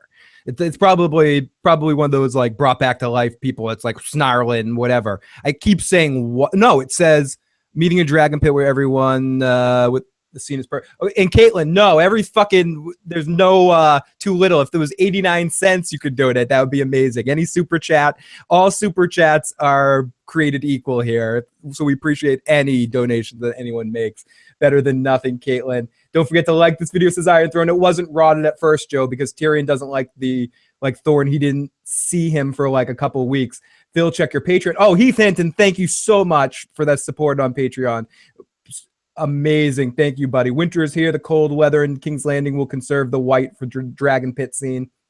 Someone saw them as D&D players. Sam is the DM. And thank you to everyone in the live fucking chat. You guys are fucking incredible as always. Okay, so here we go into the final episode, Joe. I believe that if Dany bails out Jon with the White Walk, shows up with the dragons and stuff, Jon would lay down his title as King of the North and ask for the dragons' help in the long-term fight. So episode 7 here, Sansa sentences Littlefinger to death, which Arya carries out, Joe. Okay, You're not ready? You're not ready yet? For that. Do it. With Jon and Dany. Okay, now you just made a point which made me think. That's why it took me a second to respond. Yeah, no, now it's going to make total sense that they kill the dragon. Now I'm thinking, as I'm thinking about this, in order for Dany to really see the threat, she's got to be able to see the threat. And how big of a threat is it going to be if she can just fly in and get them out? Oh, my dragons will just take care of it. I'm the queen. You know, I don't need you, Jon. I will crush you. But she loses a fucking dragon and it gets reanimated, and that really impresses upon her. We don't have time for this, making Jon Snow bend a knee. And Jon's like, yeah, I told you so. And that helps to unite, you know, the North and the South all over again. Yeah. No, so I can see how that kind of makes it work, but the way that it's described and how the dragon gets lost by this, you know, foraging Wight hunting party or whatever, that's a little fucking cheesy to me. I hope there's some way to do it that isn't that. And I hope, and with that, it makes sense that Dany has to see a dragon go down. Yeah, I agree. She can't even just hear about, like, oh, one of my dragons was killed up there. She needs to see it. She needs to see it. She needs to feel it. She needs to be able to understand exactly what Jon understands. So, and that being said, that makes it make sense. You just put that. You gave me that. You finished that bridge. Good, very good stuff, Joe. People who are saying that the Littlefinger Arya thing we'll get to in a second. Caitlin's like, I don't want to see Arya kill him. Me either. Sansa should do it herself. Sansa should kill herself. She had the gumption to do this. Wait. Who orders Littlefinger killed? I know how hard it is to create content. If you guys, oh, thank you, Heath Hinton. You are the fucking man. I don't believe that one, that Littlefinger to be killed by Sansa. I just don't see it. It says that Sansa sentences Littlefinger to death, in which Arya carries out. The problem I have with that is there is a very big, and especially because Jon's not in the north, okay, at the time, or maybe he's beyond the wall, but he's not acting as the Lord of Winterfell. He's not the person in charge of Winterfell. Yeah, he's dealing with other shit. So we know from season 1 that, you know, make sure you look, Bran. If you don't look, Ed will know, Dad will know that you weren't watching. Why is Dad kill him? Because he who fucking makes the sentence carries out the sentence. So I don't like that Sansa is going to say Littlefinger must die. Do it. That I think I do not like.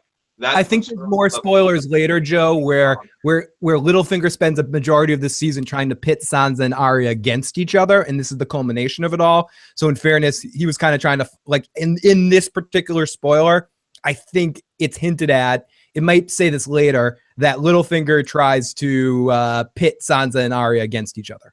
You know, and they always had a contentious relationship. You know, Sansa always treated Arya like shit. Ooh. Mark has a good point. Mark has a good point that I want you to go off on, Joe, with in your point. I think Arya will kill Littlefinger against Sansa's wishes, and it will drive a wedge between them. There's already wedges between them. They've already never had a good relationship. Arya thinks of Sansa as a spoiled brat that's done nothing but hate her. Do you think that will change over time? Do you think? Do you got Meera banished and her own dog fucking killed, right? Do you? My question for you, Joe, is how long is the honeymoon between them? Is it a very quick honeymoon when they reunite and then they're at each other's throats without much push from Littlefinger, or do they have a tenuous bond for a long time before? I think both of them realize. Here's the thing: they've been apart for quite a while, right? And not only that,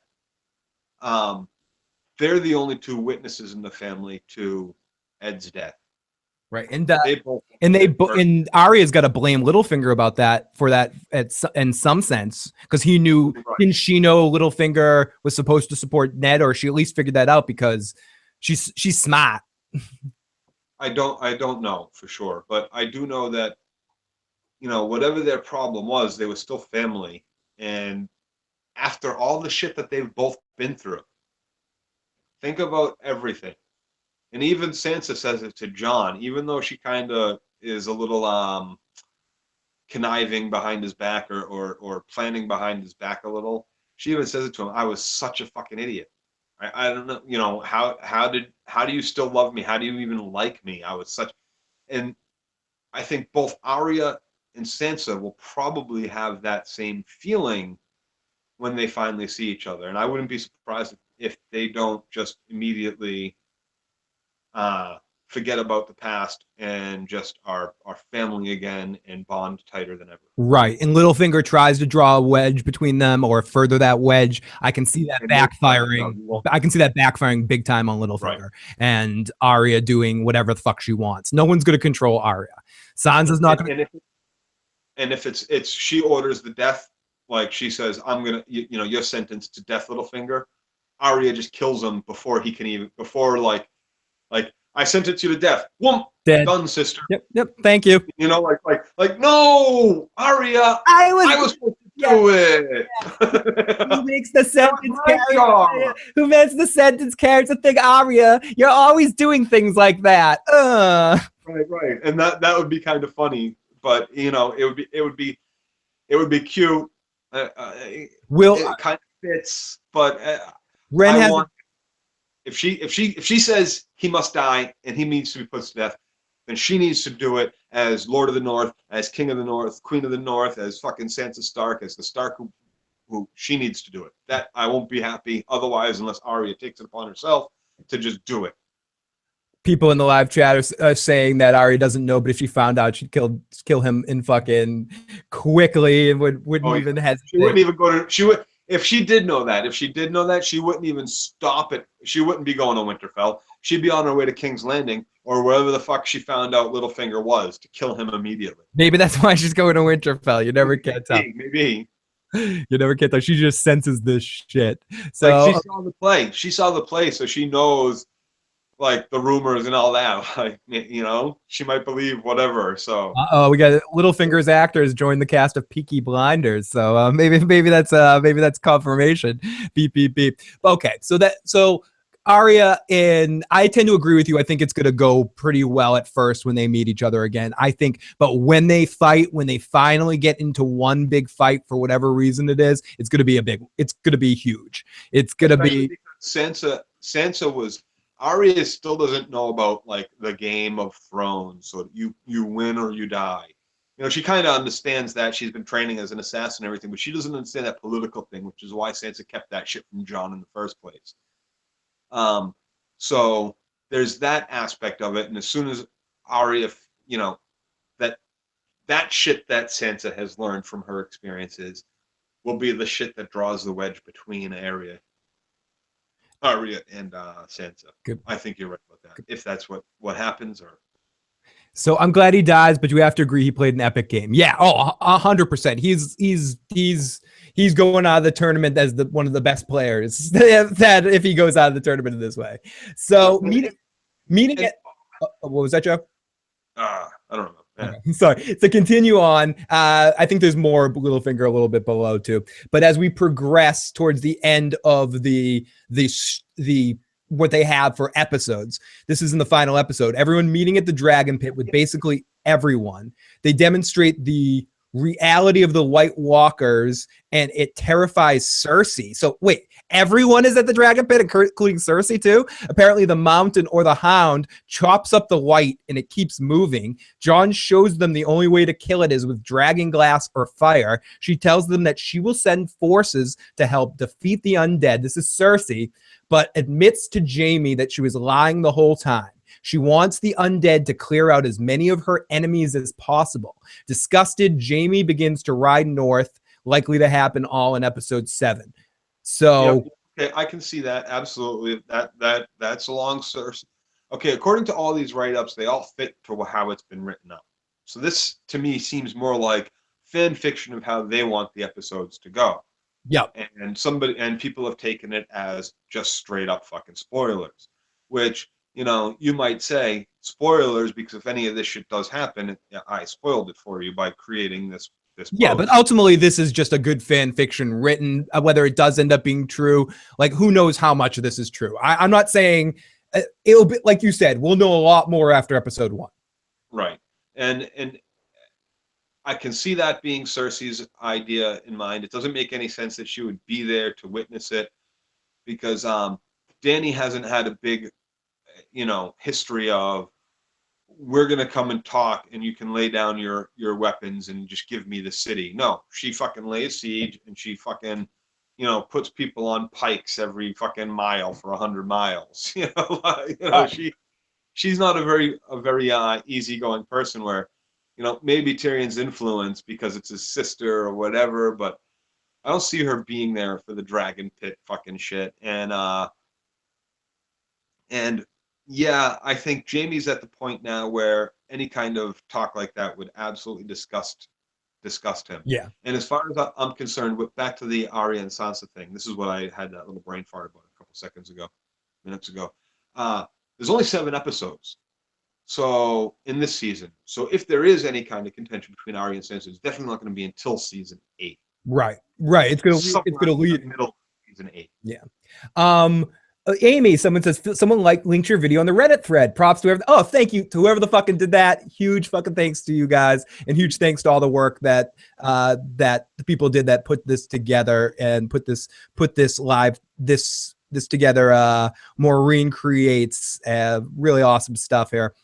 Even if it is just gathering together everything in one place and everything has all this evidence to back up certain things as well. And if anyone wants to see this post, it is in the description box below. The Blackfish is always alive. The scene in the Dragon Pits with the Wight and all the characters has been confirmed by leaked photos, says Mark from Enchantment of Eternity.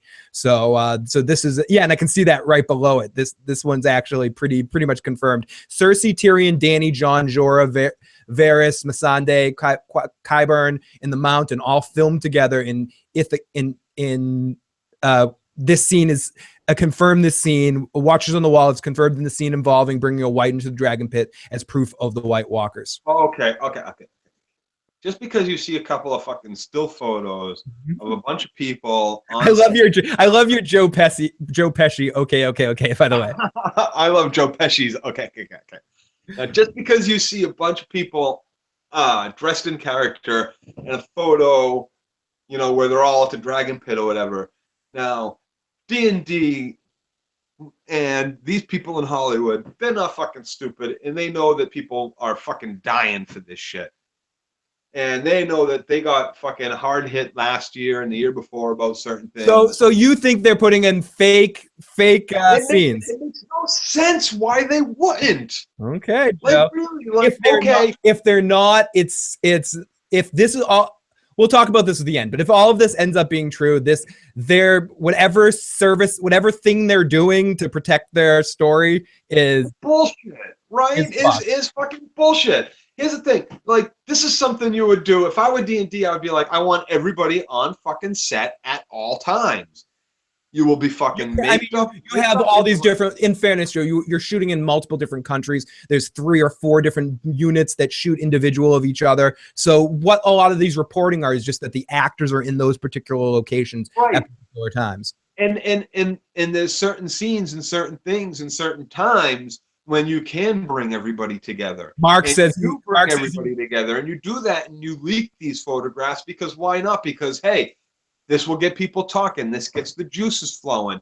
This gets people talking about our show all over again 4 months before it airs. This is last season. They did Shay dressed in Shay costume, which we visited the set. And Mark says, "I wish I could believe what you're saying, Joe. I really do." D&D leak. I wish I could believe it too, man, because it makes sense. And we know from time and time again that these people that make TV for us, they don't want to make sense. They don't want to like the easy thing to not look stupid by holding a 75-pound street sign pole, lugging it up a tree as a 50-something-year-old. That has nothing to do with their age. It's nothing. Whatever. Whatever. There's certain things you would say. Common sense would ring true, but if it was common, more people would have it. Lark says, "Bro, denial is not just a river in the Egypt, Joe." Okay, so let's. No, man. No, it is not, man. Let's finish this off here. So Tyrion takes a moment to talk to Cersei alone after the Dragon Pit parlay. Cersei awakened in a bed soaked with blood. The general consensus is that she has a miscarriage. Sam and Bran figure out Jon's heritage. Apparently, he's a legitimized Targaryen named Aegon. Johnny and Dany have sex for the first time on a boat heading north. The wall falls down at the end of the episode. The Night's King attacks the wall with a reanimated Viserion. He now breathes blue flames. Joe, attack it. Fan fiction? We have many. It all seems fan fiction to me. We have many instances of incest in this show, and sure, George R.R. Martin doesn't have a problem going there. So Jon and Dany getting together, a lot of people want that. A lot of people have been waiting for it and expecting it. I don't necessarily think it needs to happen or could happen or should happen, but sorry. But whatever. Whatevs. That's fan service. If they have Jon and Dany bang, that's so fan servicey. I'm sorry. If that actually happens, I will be so annoyed. I'm sorry. I know maybe it will make sense, whatever. But if that Jon and Dany have sex for the first time on a boat headed north, fuck you if you do that. What if they make all this kind of go? What if it's Gendry? What if Gendry and Dany get together? I could buy that a little bit more just because of I just mean for the fan serviciness of putting Jon and Dany. Baratheon and Targaryen blood together. What Lark said? 300 years ago. Lark says, "Why annoyed? Fire and ice, bro." I like the concept of it. I just think for the show, like if George did that in the books, I could think he could work. But the way it's going to happen on the show is going to be all dun dun.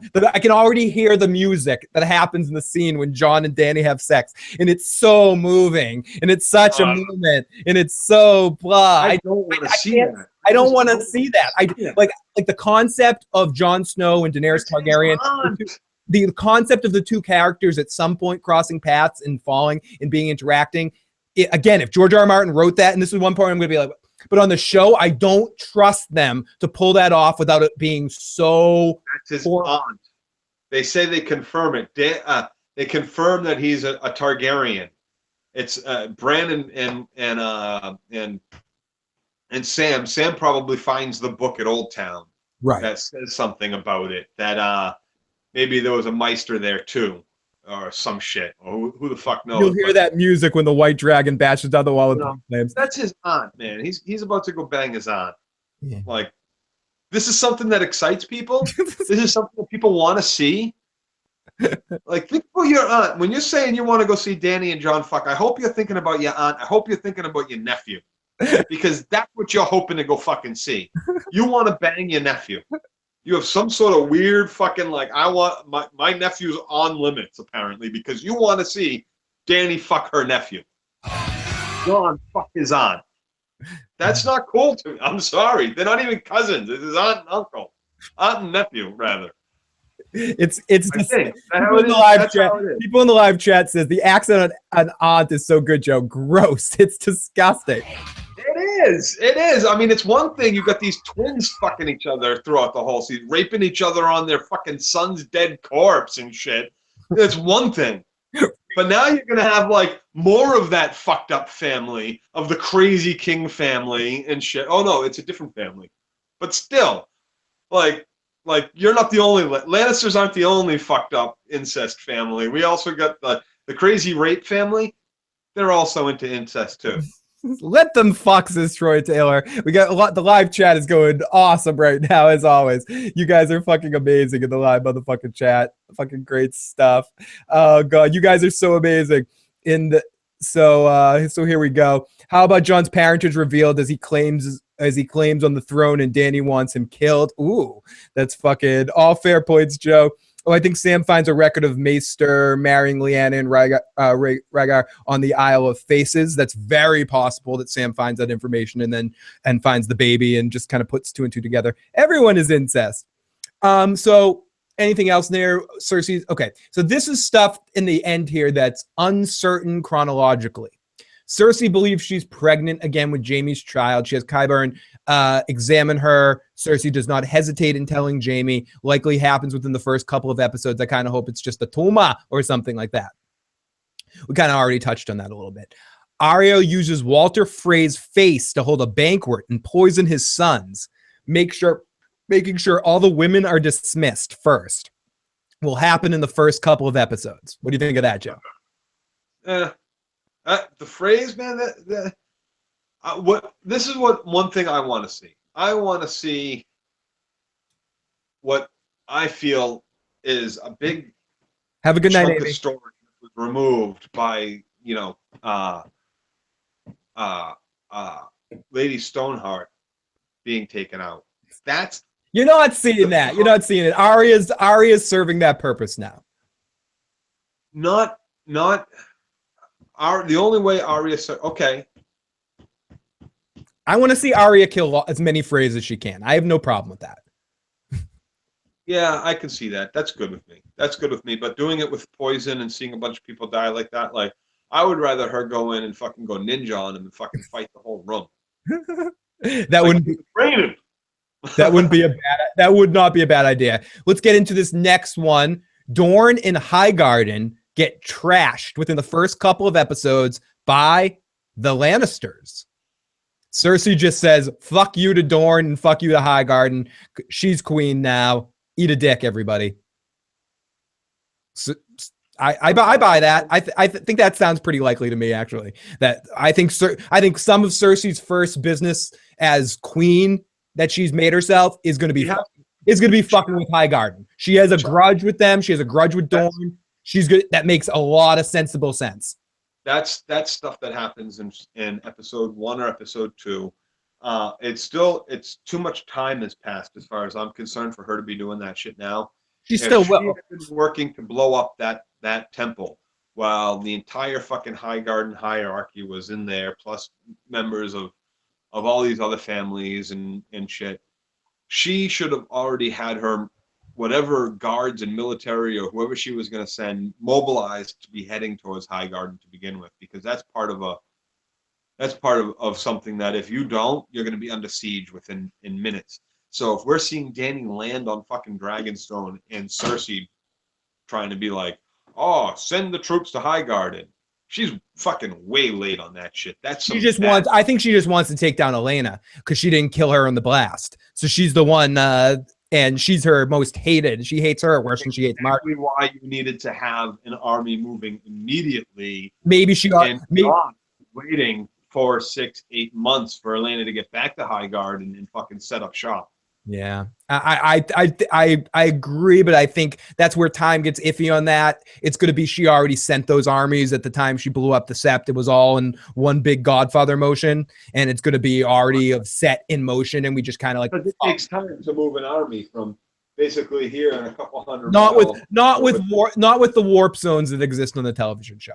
Okay, so let's get to this other one. People have been talking about this one in the live chat. I think people are happy about this because the show wants to make you like Euron. He kills, actually, Mark said that the actor that played Walter Frey is confirmed for season 7 that he's been spotted on the set and stuff. Euron kills 2 of the Sand Snakes, imprisons Ilaria, and makes her watch as Tyene dies a slow death from poison. If this isn't fan servicey, I don't know what is. To make you like Euron, and I'm calling Euron on purpose. I like that. Euron. And I'm going to tell you why. I'm going to tell you why right now. In order for Euron to get to Cersei, which we talked about earlier, giving Cersei the big dick instead of Dany, because Theon and his sister have already spoiled that plan of his. So he's got to swing around with his fleet that he ends up putting together up here in the Iron Islands. He's got to come all the way down and swing around this foot here. That's Dorne. So if he's heard about Marcella being killed by the Dornish, and the Mountain has killed Oberyn, and the Dornish hate them, and what's her name is killed, Dr. Bashir, and all this shit, he's going to stop there with his fleet and try to lay siege. That makes sense as to how they would lay siege to. I talked about Cersei bringing her army to Highgarden immediately, but that makes sense that Euron would take it upon himself to do that as a gift along with his fleet of ships. Here's my fleet of ships, but look what else we did for you. Be my queen. The actor that plays Euron is too oafish and dull to play him. Euron's supposed to be this creepy guy who's sadistic and calculating. I agree. I'm going to give him a little bit more credit and give him some time in this season because I think last season he was just in nothing but trailers for this season's actions. So I'm going to give him a little credit, but I agree. He's just not right in my mind for what I thought as Euron. Joe, the Lannisters also need food from Highgarden. They need to kill Elena to get it. Absolutely. Exactly. That's a good point. They feed basically the 7 Kingdoms Highgarden. That's why it's called Highgarden. It's not just flowers. It's crops. And it's food. And lots of weed. So Euron's fleet destroys Yara and takes her prisoner. Theon abandons her, jumps overboard, and is rescued by some Ironborn. Euron captures one of the Greyjoy siblings. This is confirmed by Watchers of the Wall report, or it's confirmed by another picture. I bet that's going to happen. You're going to have him capture one of them, and I could tell you right now that if that is true, if you're right, it's not going to be Theon. Theon is not the Greyjoy. They're not going to do. Yeah, they're not going to do that again. With Theon's going to escape like a little coward. Right, because if Theon gets captured, who fucking cares? You think his sister's going to be like, I'm going to go rescue that little bastard again? Yeah, she learned her lesson the first time. But those scenes are going to be. But those scenes are going to be so annoying. I'm sorry. Those scenes are going to be so annoying with Euron and Yara. I'm just. Ugh. I agree. And it's almost going to be just as annoying. This this foolhardy attempt at Theon's redemption by being like, now I've got to go rescue my It's sister. such bullshit. They fucked Yara good, and not in the good way. They just, the character, I understand the change from the books, change her name, make her a different person, but whatever. The actress definitely added a lot of shit to it, but they fucked her character. Like if they do this to her just once she's like her own and adding some interesting nature to her character as she did in the last season, and I just was excited somewhat to see her from this point on, and then they just make it quick, like Euron captures her and kills her, done. That's just they fucked her worse than they fucked some other characters on that show. Oh, yeah, he's been spayed. So Dany tortures some Westerosi lords, including Sam's father and brother. Let's hope that happens. Tyrion persuades Dany that most of the people who would die in a direct dragon attack on King's Landing would be innocent, so he advises her at one point in time. Jorah and Sam meet in Oldtown and find a way to cure his grayscale. No shit. Everybody that's in King's Landing would basically be innocent. Nope. Cersei's a fucking like. She's Hey, Av, like, what's going on, buddy? Not doing this. It's Cersei. Yep. They're all following orders because the mountain will come down and kill you if you don't. And I definitely think Jorah and Sam could meet in Oldtown to find a way to cure his grayscale. We already talked about that earlier. Tyrion spends most of the season advising Dany. I hope Tyrion gets another story arc this season besides just advising Dany. I mean, maybe if we get a lot of him and Varys scenes, it could be cool. But I hope they give Tyrion more to do than just sitting there and being a vocal Dany supporter the whole season. That would get annoying for me. I agree with Phil. Yara should live. They could do so much more with her. She's such a badass, and she's such an interesting, character if they actually wanted to get into her and her place inside the whole Greyjoy stuff. But they just bumbled that Greyjoy thing from beginning, and when they brought it back, they bumbled it again. And I don't know. She's my favorite Greyjoy. And if they just kind of have Euron just fucking do his piss all over her, it's gonna smell really bad. Dragons are the Westerosi version of missile and drone attacks. I second that. So just to go to Tyrion. Tyrion spends most of the season advising Dany. Tyrion plans an attack on Casterly Rock involving a secret sewer entrance he used to sneak whores into through the cap. That's what I'm talking about. If you mix in him supporting Dany with a side story about him planning an attack on Casterly Rock. There's not just that. There's also the side story with him and his brother, Phil.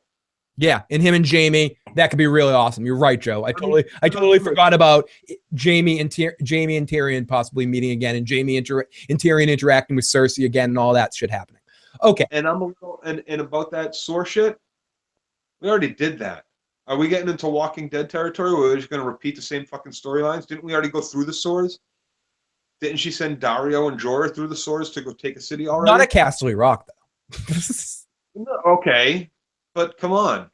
Oh, come on. I'm going to put a Jostress on that. We'll come back to that mid-season and see if it's cool. So let's continue. Arya encounters. Here it is. Please. This better happen. Motherfuckers, this better fucking happen. Arya encounters Nymeria on her way to Winterfell. Better be in a fucking pack of 100 other wolves. Maybe happen within episodes 1 through 3, maybe early in episode 4, because it's before she gets to Winterfell. Please fucking happen. It's too late. It's almost too late. No, don't wait until the last season for a return to Nymeria. So let's continue. Tyrion has at least one scene involving trying to convince Jon that Dany is the best choice for Westeros. Unclear if this is before or after the scene where Jon actually meets her, likely episode 3, possibly episode 4. Jon and Theon meet. Jon telling Theon that if it wasn't for what he did for Sansa, he'd be dead. Likely happens between episode 3, but it could happen in episode 4. Should he kill Theon anyways, Joe? Is Theon deserve a respite for his actions for what he did for Sansa at last season? No, not at all. Not even a little bit. Theon's a fuck up. Theon deserves to be killed by Jon. Jon, kill Theon, please let this not be true. I hope Jon kills Theon. Theon deserves Jon to kill him. That needs to happen. Fuck you, Theon. Die. Fuck you, Theon. Die slow. I hope my 4-4 makes sure your kids don't grow. But you don't have a dick, so you're not going to have any kids. So fuck you, Theon. Broadsword. Yeah. Iron Rune says hashtag save Theon. Fuck Theon. Yes, kill Theon, says Lark. HBO Save the world. Keisha says HBO has money.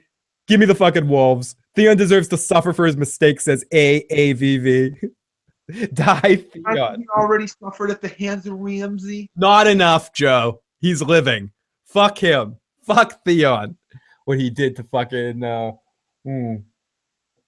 lots of people. The maester at I'm blanking on his name. The maester at Winterfell that he fucking let all that bad shit happen. Everything he did at Winterfell, for all of that alone, he deserves to die. Killing possibly his own sons. But okay. So now you have me doing the Joe Pesci. Okay, Joe. I love you too, Caitlin. Great to see you. Great to see everyone. Ahmed. Theon is the AJ Soprano of the Greyjoys. That is so true. That is like the truest statement ever said. Okay, so Jaime travels to Highgarden and Olenna drinks poison. The claim is this happens when the Lannister army sacks Highgarden. She admits to having Joffrey killed, and Jaime allows her to drink poison to kill herself. Jaime returns to King's Landing in time for that Dragon Pit meeting. What do you think about that, Joe? So Cersei sent Jaime to Highgarden, and Jaime allows the Queen of Thorns to take her own life. No, she would never do that. You don't think she'd ever do that? No. She'd make Jaime kill her? She'd rather burn it all. She would burn it all before she let Cersei have any of it, or before she just handed it over. Lark says if Theon deserves to die, Littlefinger deserves to really die. He started the whole fucking war. If she admits that makes no sense. The Queen of Thorns, no. Joe. Queen of Thorns not take her life. That makes no sense to me. If I just want to say yes, if I'm wondering if this is from text from 774, yes, I'm wondering if 5 episodes delete or get released early like last year, will you guys be watching it early, or will you hold off to watch it live when they happen? If the episodes get leaked, I'm watching it. I have zero self-control. If episodes are out there, I'm watching it for this reason, and this reason alone. It's unjust for you guys, for our chat over there, the MFC. It's not right. I don't want to watch 5 episodes and then have to redo any kind of sadness. It's because you don't have to take notes. If for me, like, I want to take notes before they come out, but I agree with you. I'd rather it not happen. If it could not happen, that's the ideal situation. But if it did happen, I have no fucking control. I'd watch it. No, I understand that. I'm just not going to. I don't need to. After this, basically for me, after this long of a wait, I don't need to wait. I don't need to burn through them all. Right. If it comes out 2 weeks ahead of time. I watched them in season 5, but I regretted it and I felt dirty. So in fairness, so there's that.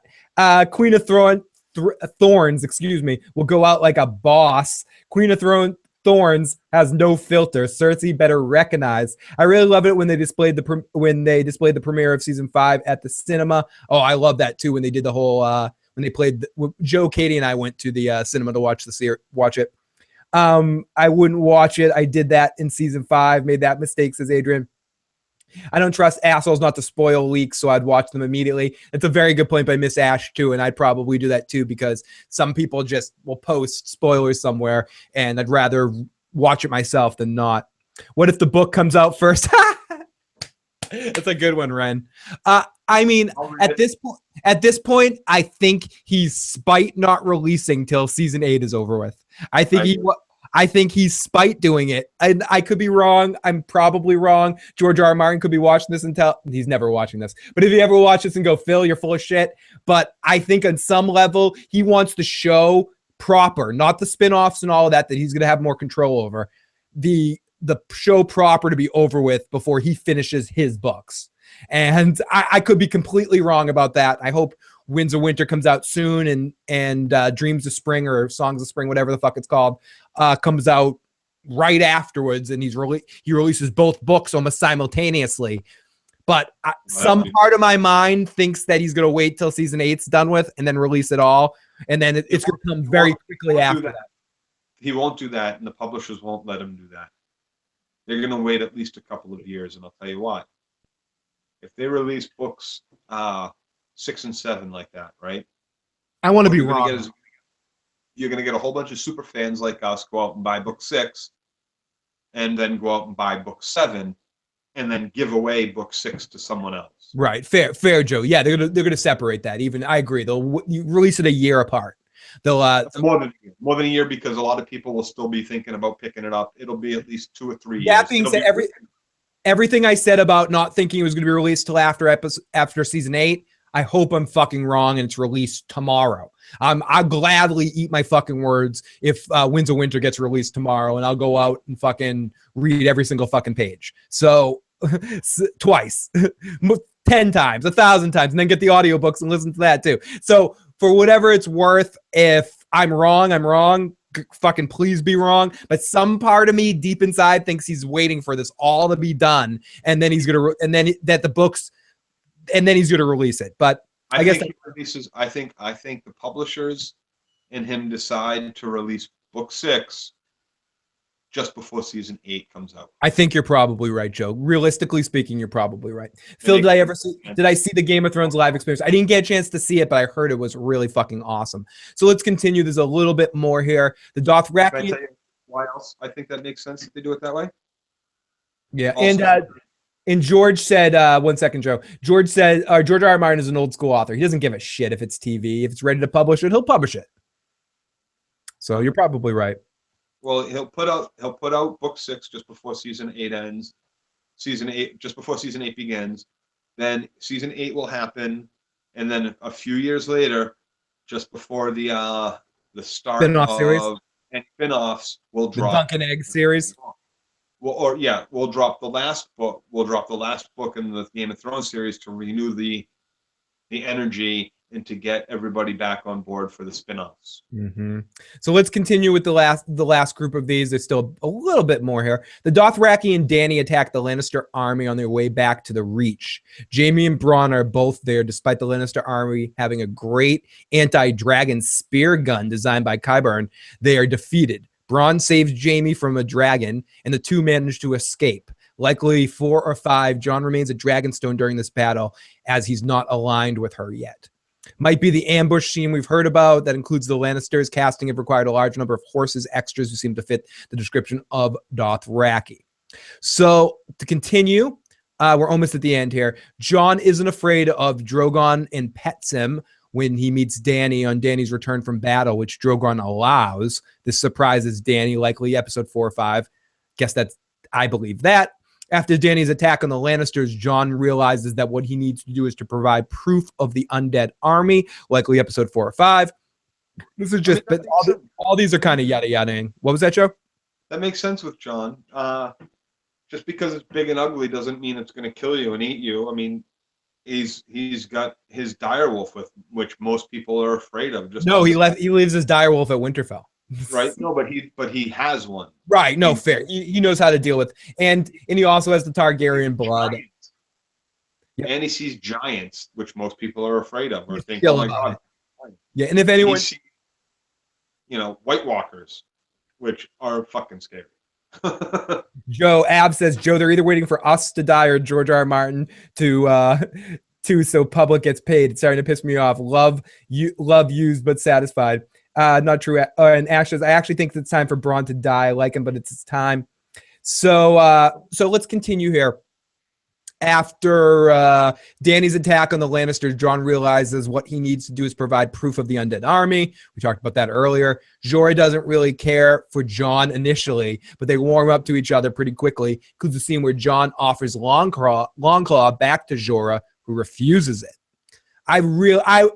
That's one of those scenes I would say I want to see. If they have that scene, that would be really awesome, and really awesome of Jon to make that offer. And I believe that if Jon met Jorah, he would make that offer. And the King of the North should have a Valyrian steel sword. Ice was taken from him. Right, but which is why I think Jorah will refuse it. But I do believe that if they do encounter each other and Jon knows who he is, he will offer him back the sword. That's just who Jon is. He'll say, can I use this sword for the battle yet to come? And maybe Jon will get another sword. Another Valyrian steel sword somehow. Sam, Gilly, and baby Sam leave Oldtown in episode 5 for Winterfell, but no claims that they actually make it there. Though he did say Sam and Bran figure out Jon's heritage and that Gilly figures out that Rhaegar's marriage status. Does this mean that Sam and Bran together figure it out when Sam and Gilly reach Winterfell? Unclear about the situation. So what I want to talk about in this moment is, what do you think the interaction between, I think Sam and Bran would be a very interesting interaction. The two of their characters would be fun. Yeah, I'm not looking forward to that. So notice this is the first thing that I've heard about Brienne in this whole thing. Arya and Brienne spar, but Brienne is in attendance at the dragon part. Is in attendance for the dragon pit scene. So either Brienne separates from the main group and returns to Winterfell very quickly after the dragon pit meeting, or she doesn't join Jon and Davos initially to Dragonstone. She likely meets up with them at some point after they left the wall with the Wight. So sparring likely happens in episode 4 and 5, and Brienne leaves Winterfell later. Will they continue to underuse Brienne this coming season? Not as much as Star Wars did, but sure. Good answer, Joe. Good answer, Joe. So there will be a flashback scene at some point to Rhaegar and Lyanna's wedding. Do you think that will happen? Yeah, it makes sense. It makes sense if they give us that. If not, Howell and Reed just talking about it, if we actually do get to meet the Reeds. Unfortunately, I don't think we will, but I hope I am wrong. And last but certainly not least, that doesn't make too much sense to me. It doesn't make too much sense to me, because if there's actually no, I'm going to say no. If there's an actual wedding between them, that means there's other people that know this secret. That there's probably a fucking kid of theirs somewhere. No. So Littlefinger tries to play Arya and Sansa against each other using their letter that Sansa... Or yes, to prove that it wasn't, he stole her and raped her. We need to... And that was a child of love. Iron Throne says we need a spin-off series called Meet the Reeds. Littlefinger tries to play Arya and Sansa against each other using the letter that Sansa wrote to Robb at the behest of Cersei and Littlefinger to swear fealty to Joffrey. Sansa figures out she's being played with Bran's help. So Littlefinger's plans get destroyed by the combination of Arya, Bran, and... Littlefinger's fucked when Bran shows up because he can see all. So every single lie, he's like, no, you're lying. No, you're lying. I hope that if Littlefinger and Bran interact in the scene, it's basically just Bran saying the whole time, no, you're lying. No, you're lying. You're full of shit. You're full of shit. Shut up, Littlefinger. Shut up.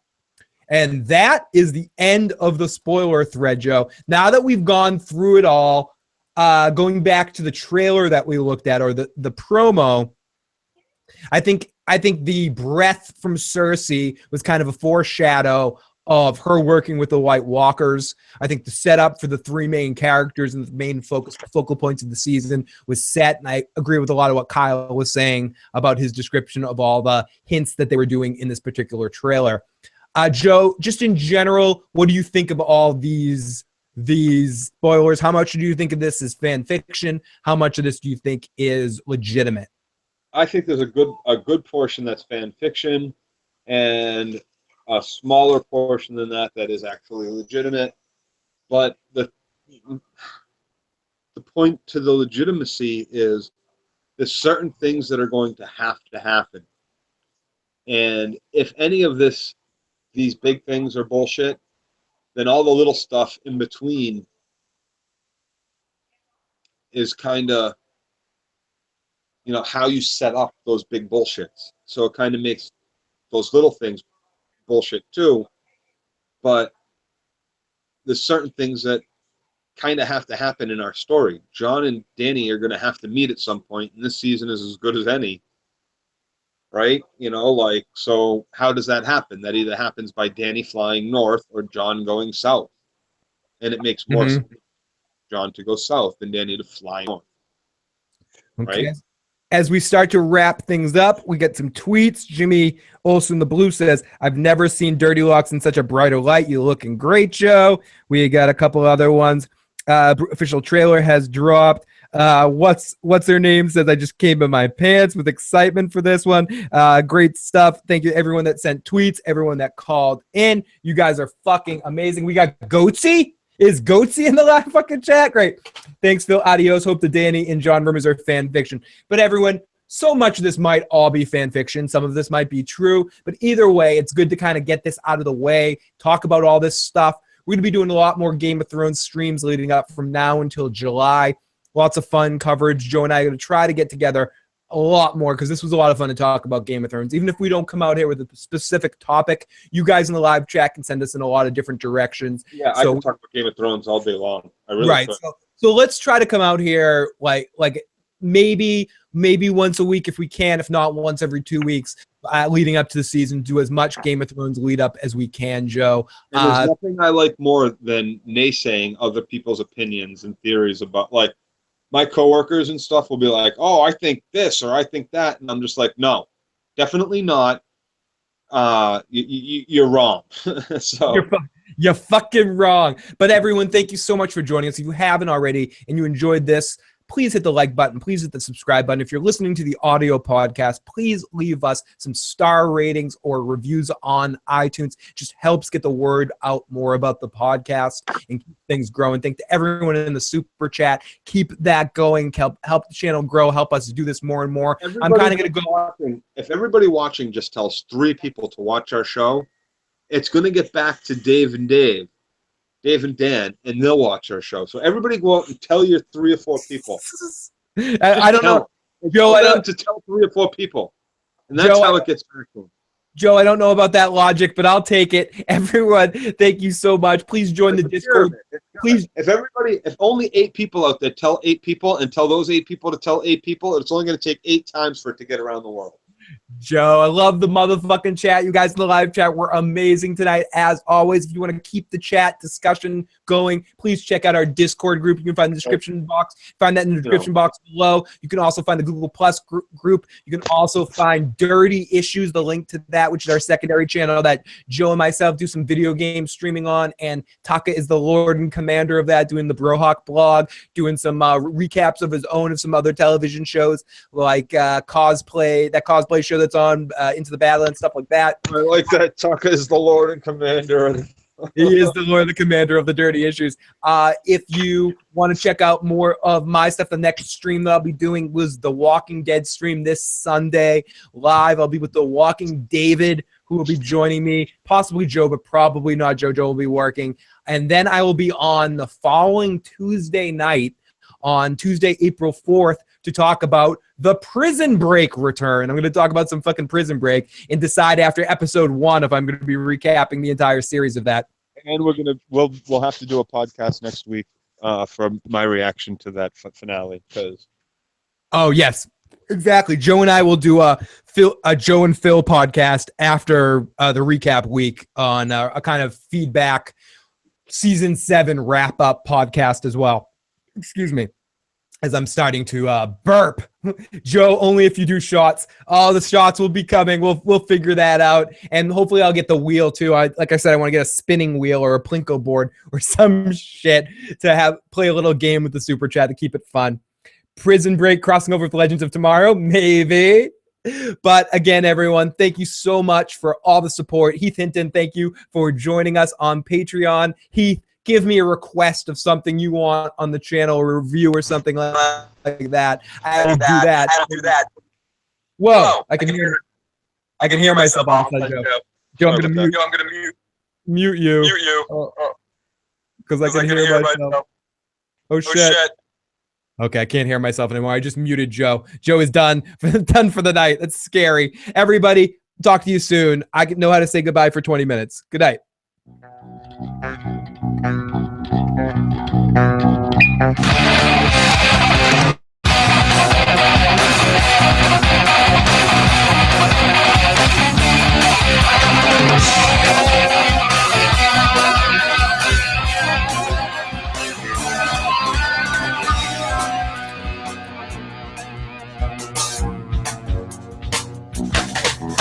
Concrete dream, better than reality.